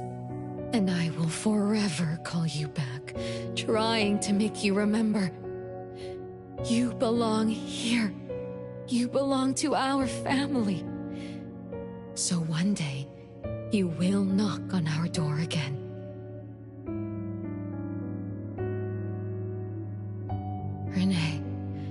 Renee, what feelings do you carry as you come home? Now that you remember what happened when we were children, now that you know of the curse you cast upon us, are you shaken? Do you even feel the slightest bit of guilt? You won't. You've always been selfish, greedy, and reckless. You betrayed the very purpose we were born to follow. To love Mother, to be with Mother, and exist only to fulfill her wishes. I'm so sorry. I'm so sorry. You shouldn't apologize to me. Have you ever thought about our mother? Our mother who exists outside the flow of time? Mom? What happened to Mom? She gave you everything. All her love, all her life, and that thing. Her eternal present, which would have sustained Mother's immortality.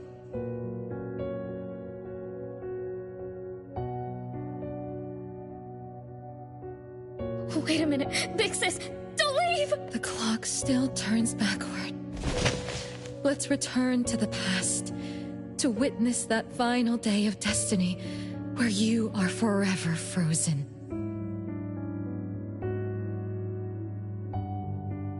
Come then, child of betrayal. I'll be waiting for you on the final stage.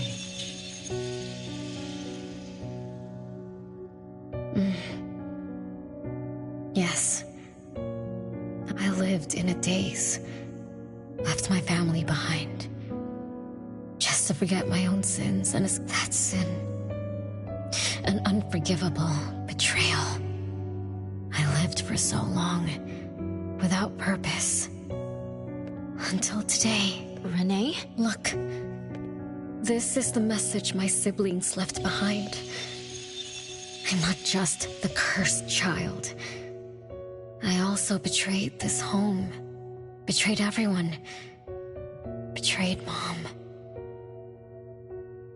But my family is still calling out to me. I still have a chance, right? If only I could go back to the past. Back to that last day at home. There's only 2 hours left. I need to find a solution soon. I should talk to Renee about what just happened. 7 o'clock. Time for dinner. Renee, wait. Where are you going to? Oh, hurry. The food's getting cold. Food getting cold? I can't keep Mom waiting for too long. I can't make her sad. Renee? That is not allowed. Absolutely not. I can't get to Renee. She's completely lost in the past. Let me organize the clues I've gathered so far.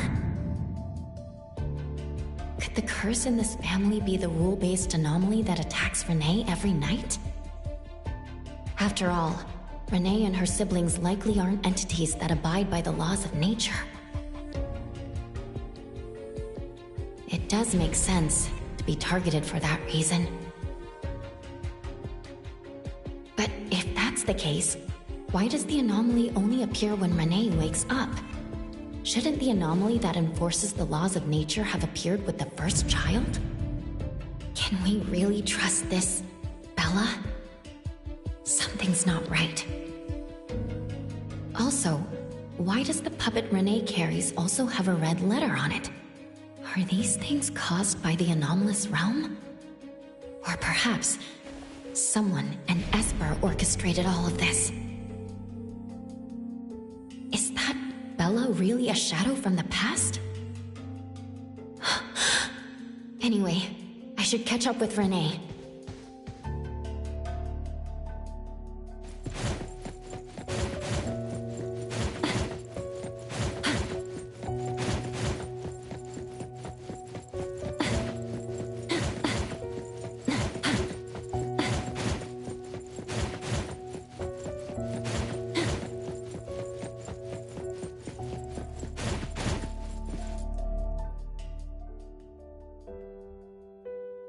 What's wrong, Renee? You haven't eaten much. Big Bro's cooking is great. I'm just not The Mighty King looks tired. He's not moving at all. Won't even sing anymore. Your little cricket? Yeah, my favorite one.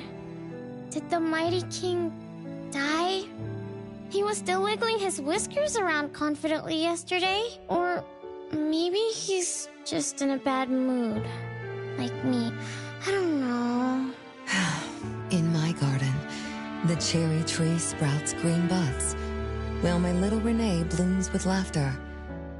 Each day, withered leaves drift down, returning to soil, resting peacefully with insects that will never sing again. Such is life, a circle without end. Don't be sad. You'll catch new crickets, with shinier shells and better songs. But I want to play with the Mighty King. He's been with me for a long, long time. Is there anything after death? Will we die too? I know. It's a world where you're all alone. No mommy, no big brothers or sisters. Just a world that's always dark. That sounds scary. I don't wanna... Scary? You're funny, Renee. Can't move, can't hear, can't see. That's no different from when we were sleeping in our wooden boxes. Dying isn't that big of a deal.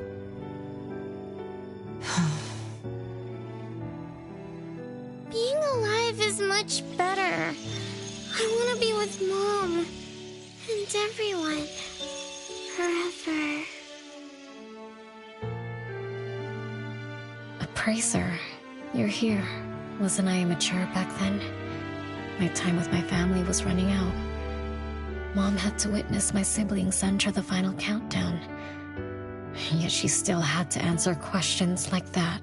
Mom, who loved us deeply, must have been terrified of losing us too. Appraiser, could we go see her? I just need to see her a bit more.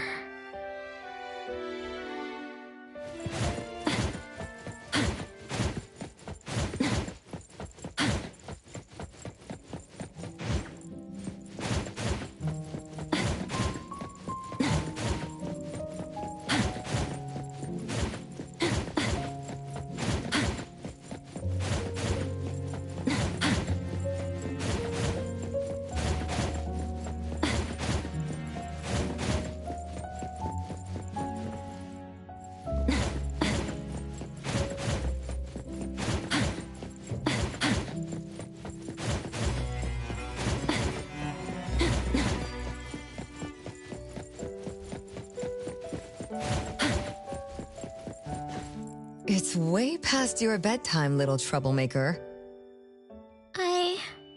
I can't sleep. Oh, still feeling sad about the mighty king? Bella told me I'd feel better if I cry. She said that kids like me just needed to cry, get a good night's sleep. Then all trouble will disappear by tomorrow. She said that no matter how sad she felt, she could never cry. So she was jealous that I could. Why can't Bella ever cry? Mama is the same. Huh? Why? Is it because you are grown-ups? Mom and Sis work so hard for every chore in the house. I want to grow up soon to help you. I'll grow as tall as Mom wants. Oh, if you want to grow tall soon, you can't be picky about food. No, I don't want to eat green peas. All right now, Mama will tell you a story and put you to bed. You'll grow fast as long as you sleep, okay? Are you continuing yesterday's story? No, tonight I'm telling you a story that no one has ever heard before. Once upon a time, there was a carpenter living in the royal city. Her skill was beyond compare. People said she had the magic to breathe life into wood. If she wanted to, those lifelike puppets she created could become alive. The old carpenter loved crafting, but she was facing a most difficult challenge. As she grew older, her eyesight was no longer as sharp, and her hand that held the carving knife wouldn't stay still. Could that be the end? She remembered what people said about her. If she was as good as they say, couldn't she craft her own assistant?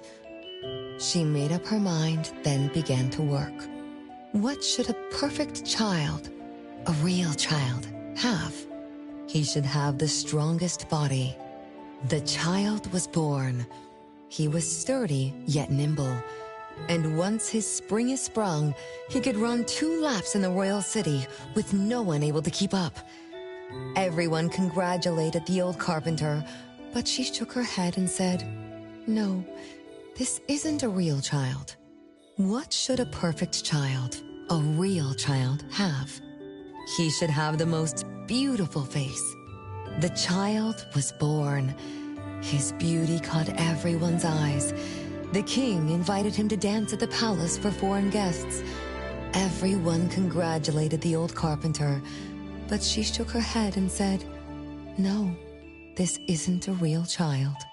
What should a perfect child, a real child, have? More puppets were born from the old carpenter's hands. An entertainer who could make children burst into laughter. A grand magician with unpredictable tricks.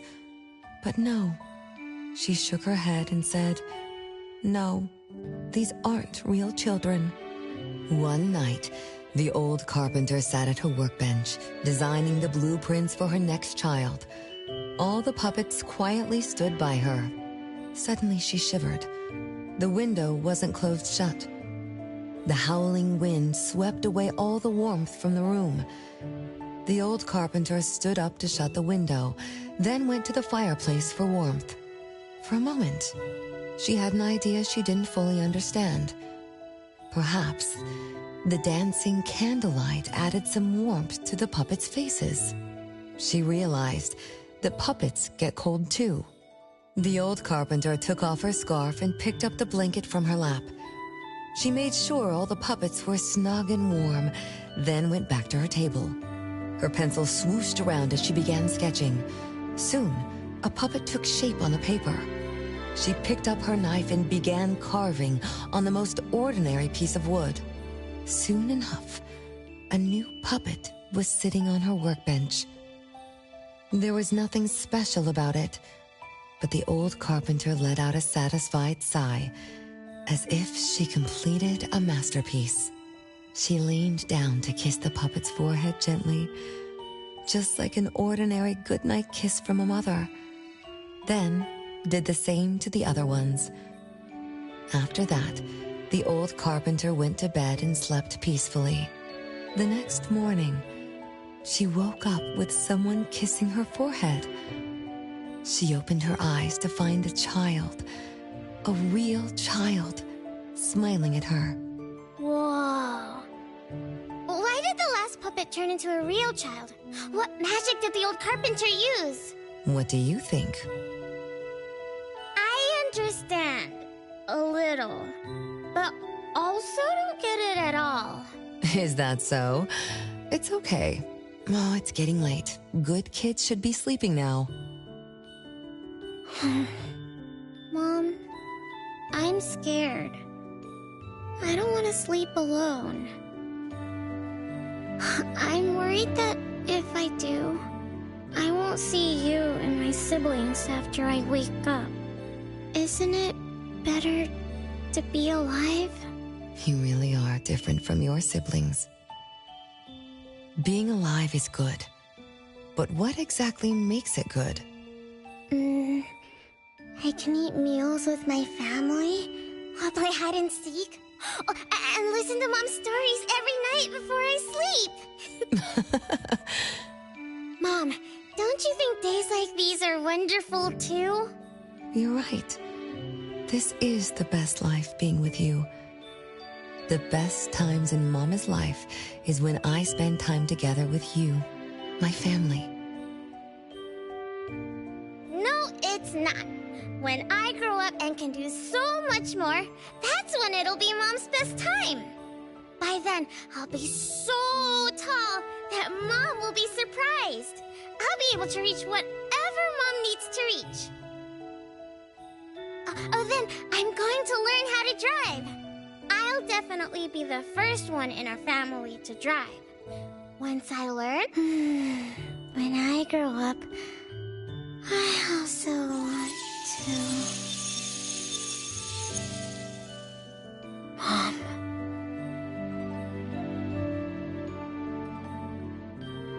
Live. Live forever. Do you remember now? That most selfish and greedy wish you made to our mother. With our death sentence, we should have turned back into puppets over 50 years ago. Have you ever wondered why you've been able to escape the debt collector until today? That's the secret that granted eternal life. The secret that froze Mother's body and soul at that very moment. And the price she paid for this eternal moment. Exiling herself out of the mortal world, living without worry or care, without joy or sorrow, without thought or feeling. She should have been enjoying her unmoving life, and we should have been nothing but puppets she made on a whim, with the sole purpose to serve as her children. All we had to do was live under Mother's roof, love her, be loyal to her, and fulfill all her wishes. It should have been that way. Even when faced with the registry, faced with the curse you invited, all we could do was to give everything we got and do our best to fulfill our... But what about you? You endlessly sought for Mother's attention, affection, and everything she could possibly give. Now tell me, on that final night, what did you wish from Mother? I told her I wanted to grow up fast. That's right, honest child. And then...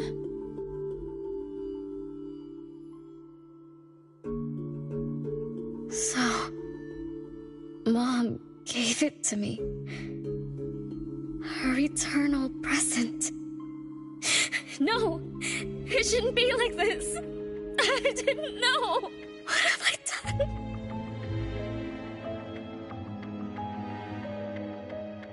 Renee, it's not like that. Yes, the eternal present that should have protected Mother is now in your eyes. You didn't just betray us, but also the person who loved you most. So tell me, how does that make you feel? Guilt? Regret? But you don't need to apologize to me. We'll forgive you, and Mother will still love you. You're still our adorable... Forgive me? I can still earn your forgiveness. Yes. As long as you give up the eternal present, cleanse yourself of your greed for life, we will forgive you for the sins you committed. Come, Renee, my sister. Come to us. We're all waiting on the other side to reunite with you, never to be separated again. Don't listen to her! I...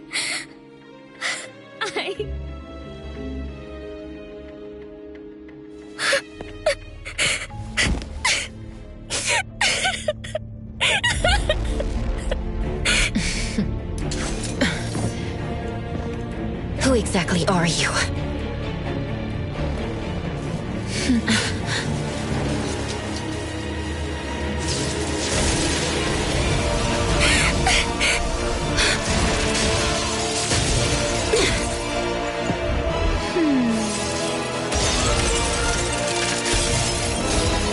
Watch out!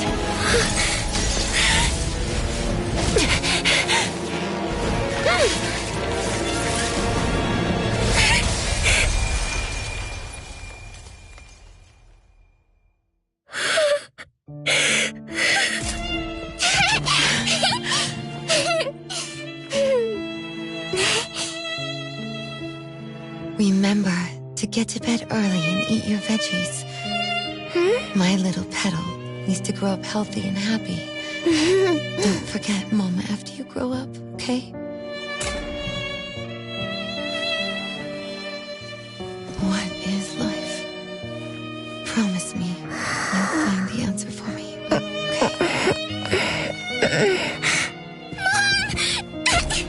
Where are you going?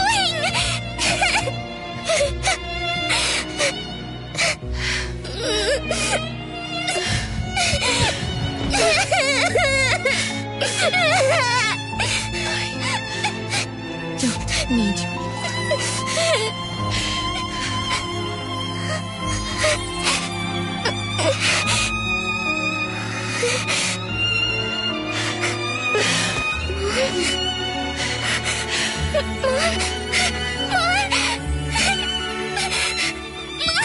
Don't go!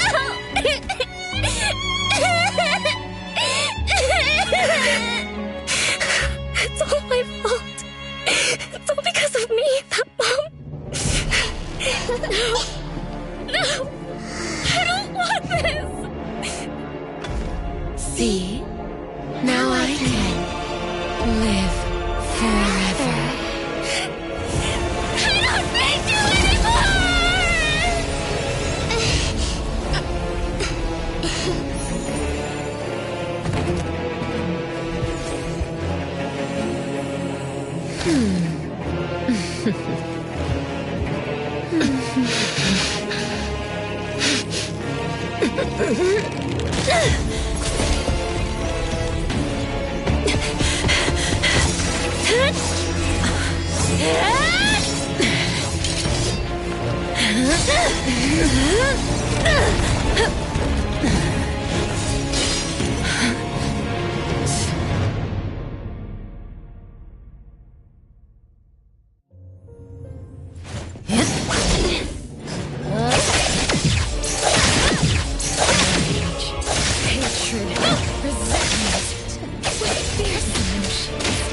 As if engulfed in flames.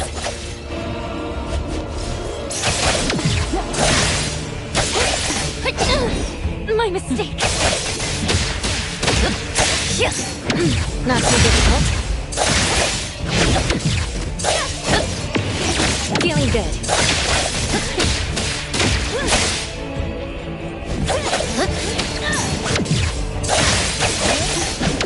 Not too difficult.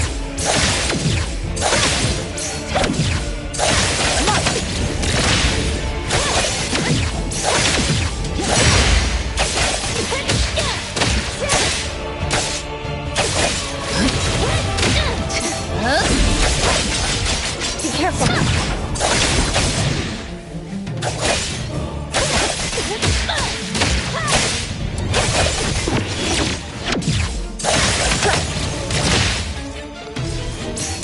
good. Spotted by Hero!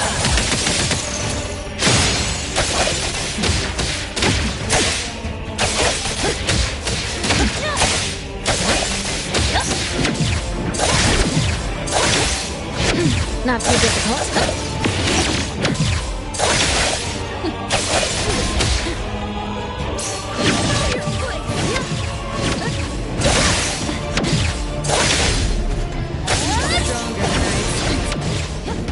Let me show you something.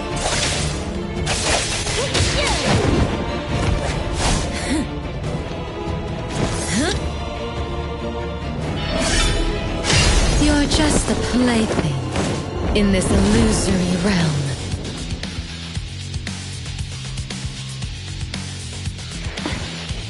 Yep! Feeling good.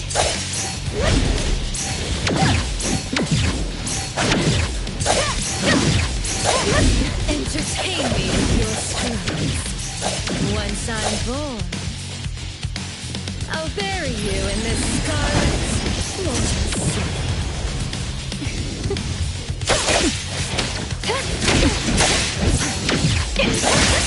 Not too difficult.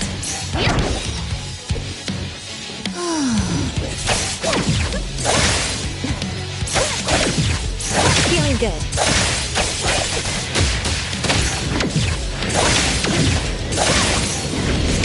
Not too difficult.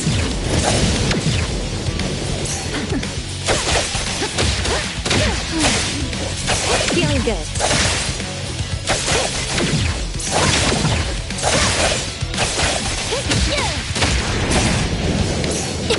Not too difficult. Fine. Hey, splinter and fracture.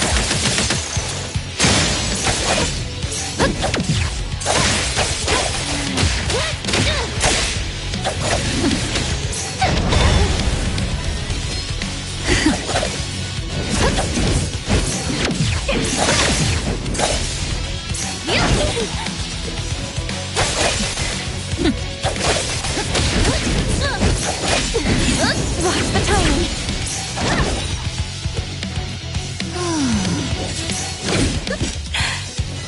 Yeah.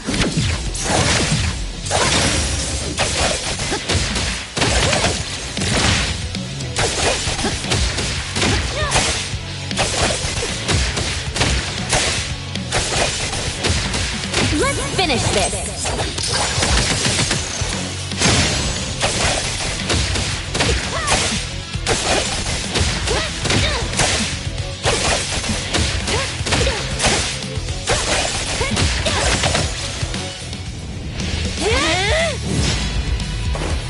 You. I won't let you do this! Such arrogance!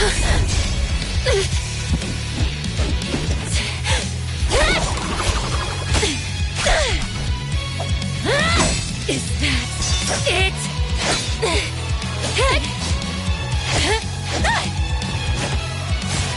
Come again! As you wish! Interesting. Unfortunately,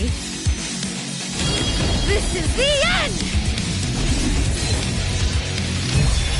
Cower before me!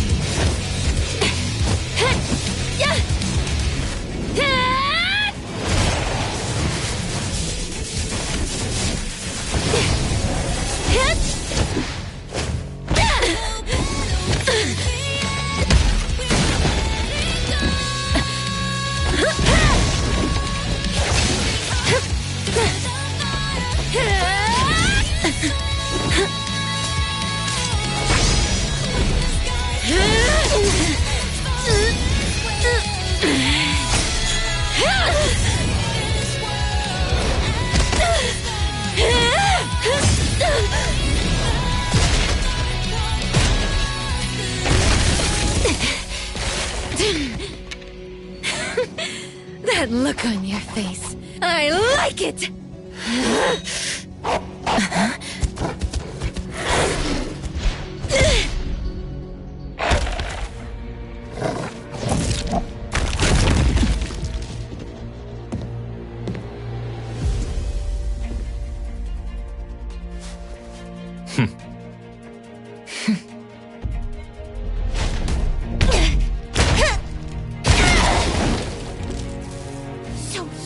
one behind all this? It's you. All at once? Tick-tock, tick-tock. Aren't you running out of time?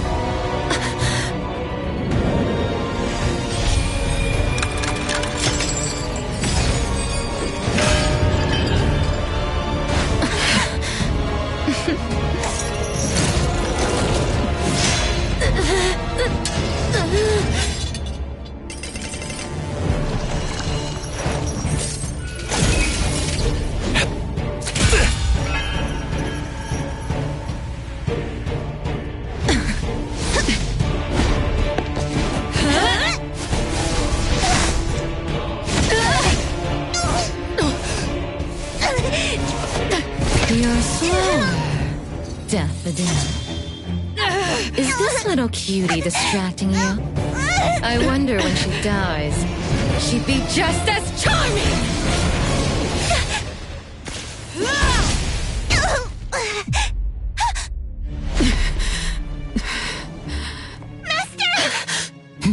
How nostalgic, sister. Sanko. We'll meet again. Just so you know, Mother misses you too.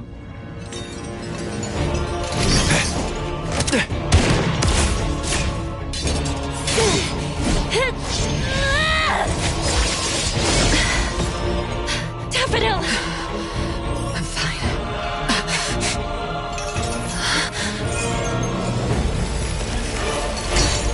It's not over yet.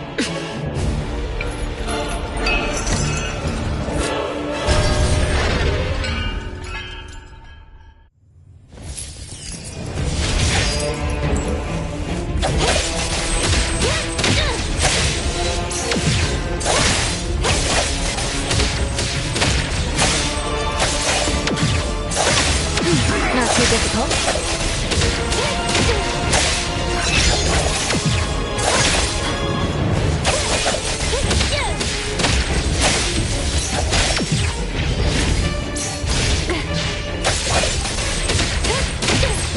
Feeling good. Be careful.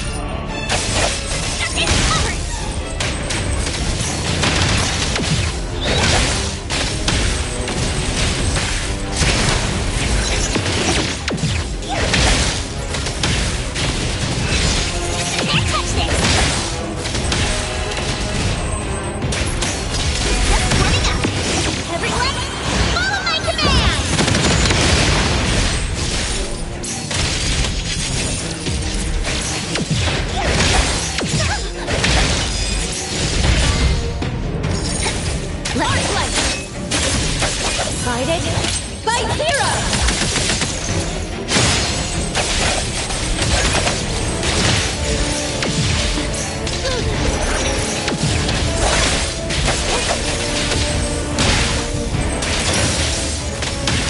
Nice work.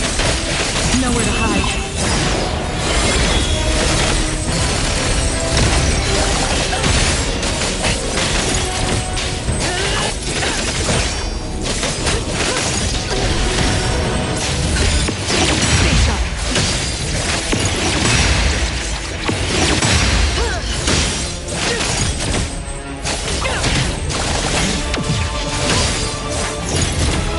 Your moves are sloppy.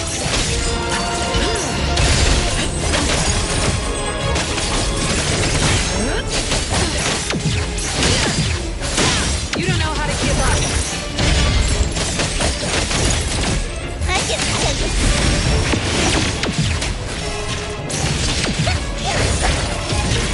Think you can challenge me?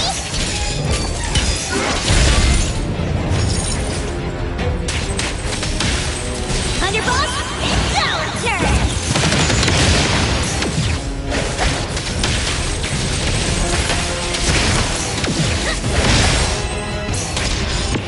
Can't touch this!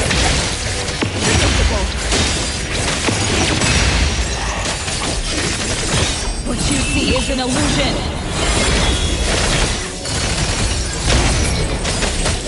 Saw it coming.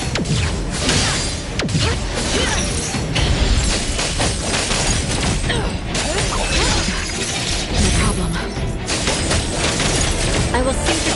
finish this!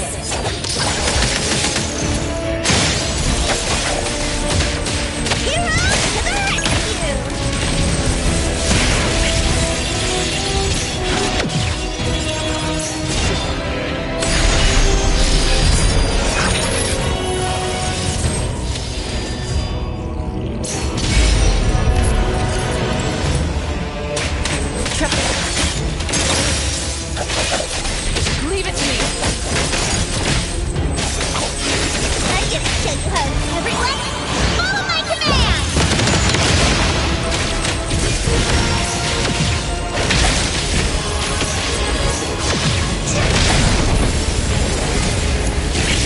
Think you can challenge me?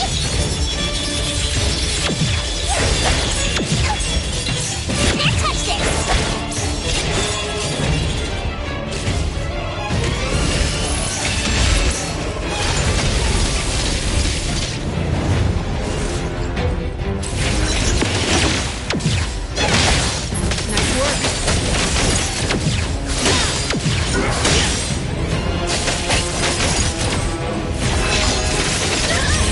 Thousand eyes, awaken!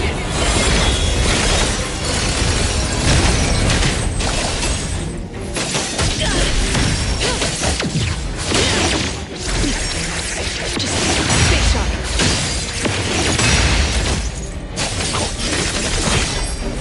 I get to show you how Team Dusty's a great! No broken mind!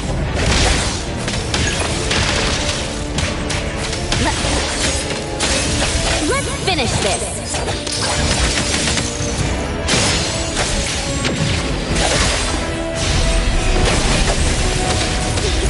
Underboss, it's our turn!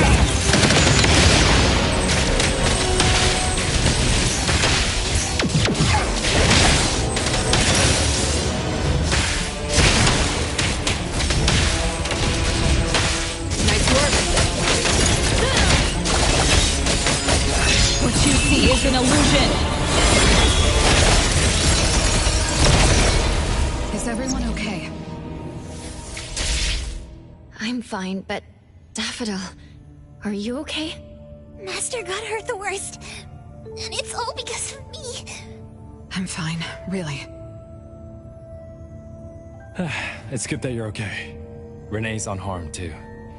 Just dizzy from breaking free of the anomaly spell. Unfortunately, Zanko got away. She's the core member of the criminal organization, the Scarlet Letter.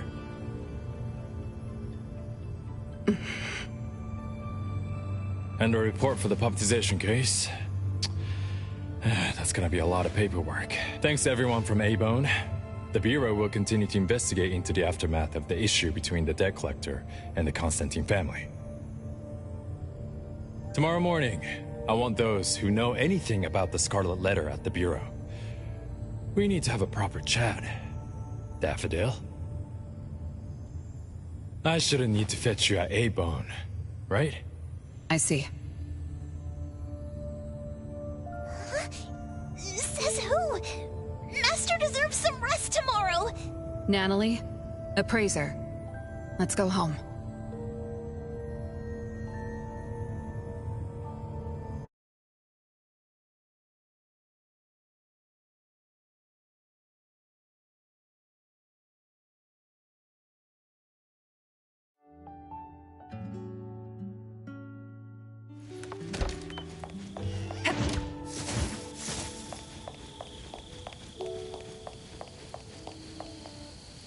How are your wounds? You should rest earlier tonight. It'll be fine soon. And how are you? Are you okay? Her Esper ability can affect people's minds through auditory and visual hallucinations. I see. So all the stuff Renee and I saw were illusions layered on top of the debt collector's anomalous realm. Or rather, an illusory world tailor-made to her understanding of Renee, after thoroughly excavating Renee's thoughts and feelings. In other words, Zanko used her Esper ability to alter the family's history, making Renee believe she was responsible for her family's deaths, leading her to voluntarily give up her eternal present. The eternal present probably requires the owner's verbal consent before it can detach itself. An anomaly that can grant its host immortality must be incredibly rare. The Scarlet Letter has acquired more than one rare anomaly.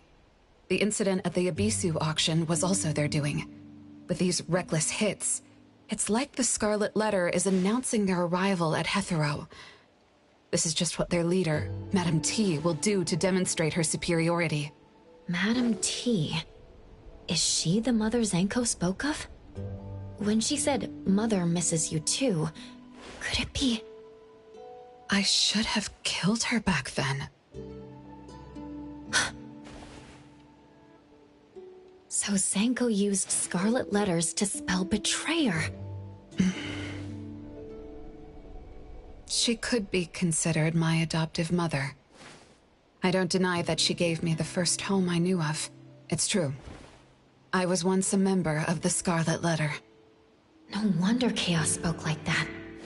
He must have known that Daffodil was a member of the Scarlet Letter, so Zanko went through all this trouble just to get the Bureau's attention? Hey, what matters now is that you're Daffodil from the A-Bone Antique Shop. Thank you. You're a good person. It's getting late. Good night, Appraiser.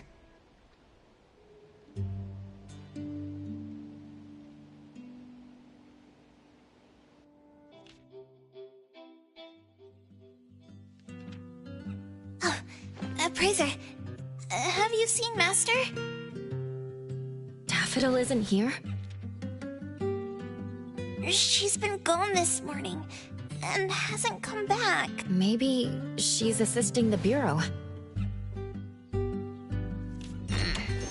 For that long? We're here, the A-Bone Antique Shop. Appraiser, Natalie. Good morning. Renee! How are you feeling? And this is... This is Linko from ETD6. Oh, so Chaos is handing Renee over to ETD6 to take care of. Hello there. Take care of? We were just going in the same direction. Linko also has something to do at A-Bone, so I gave her a ride when we left the Bureau. Linko, you have some business here? Mm-hmm. I do have stuff to do. What are you up to?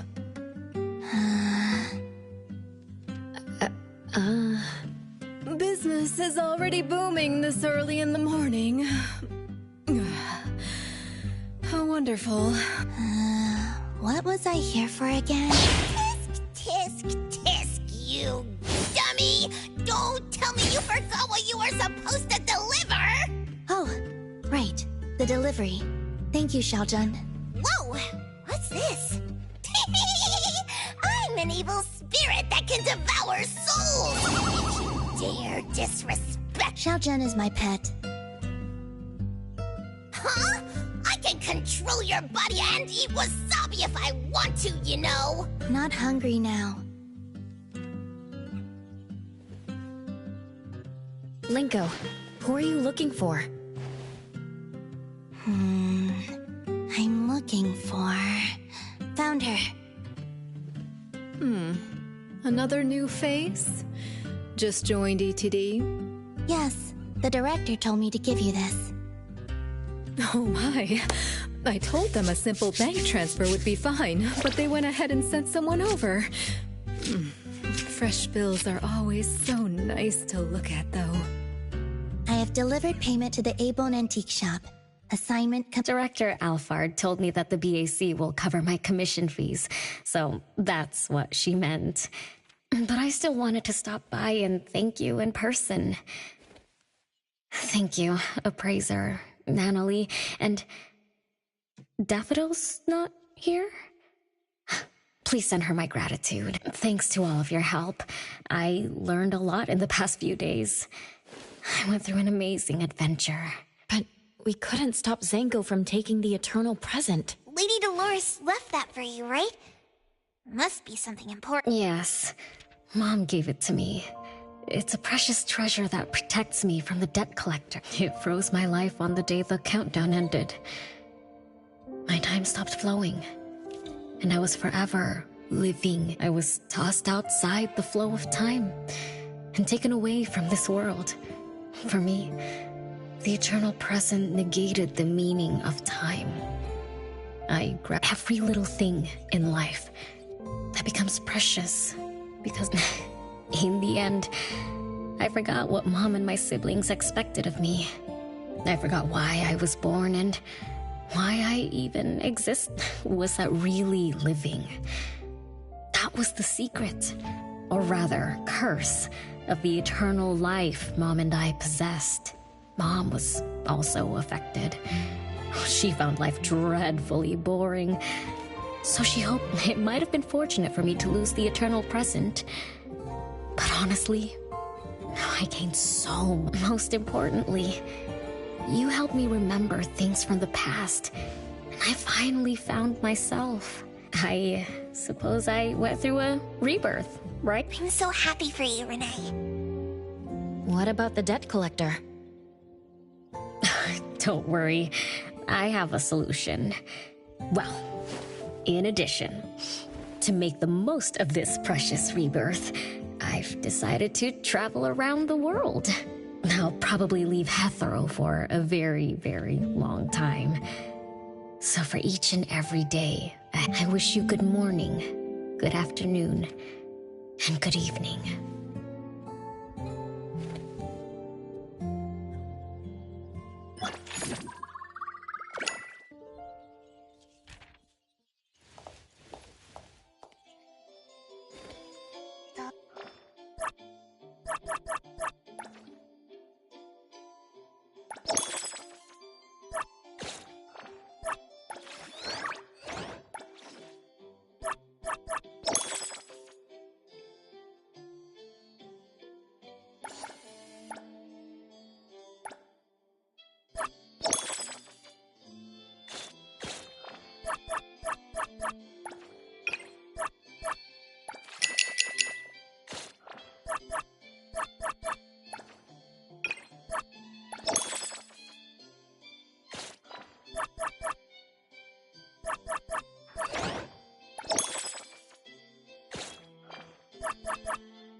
Gay. Hey, the wind's picking up.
Death and desire.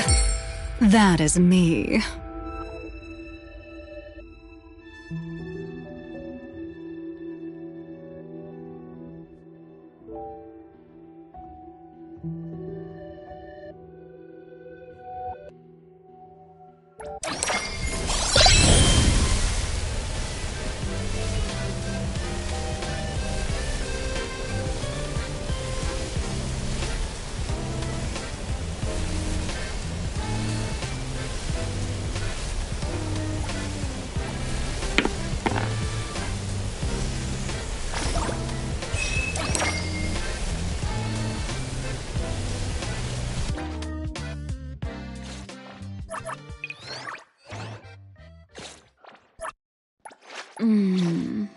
Gaze is the child of love. I like the way you look at me.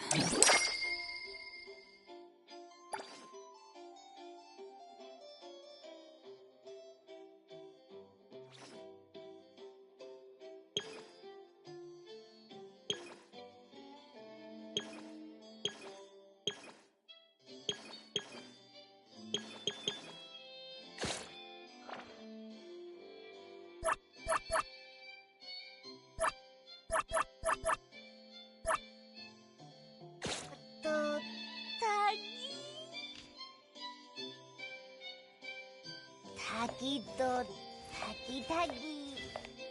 Taki taki taki.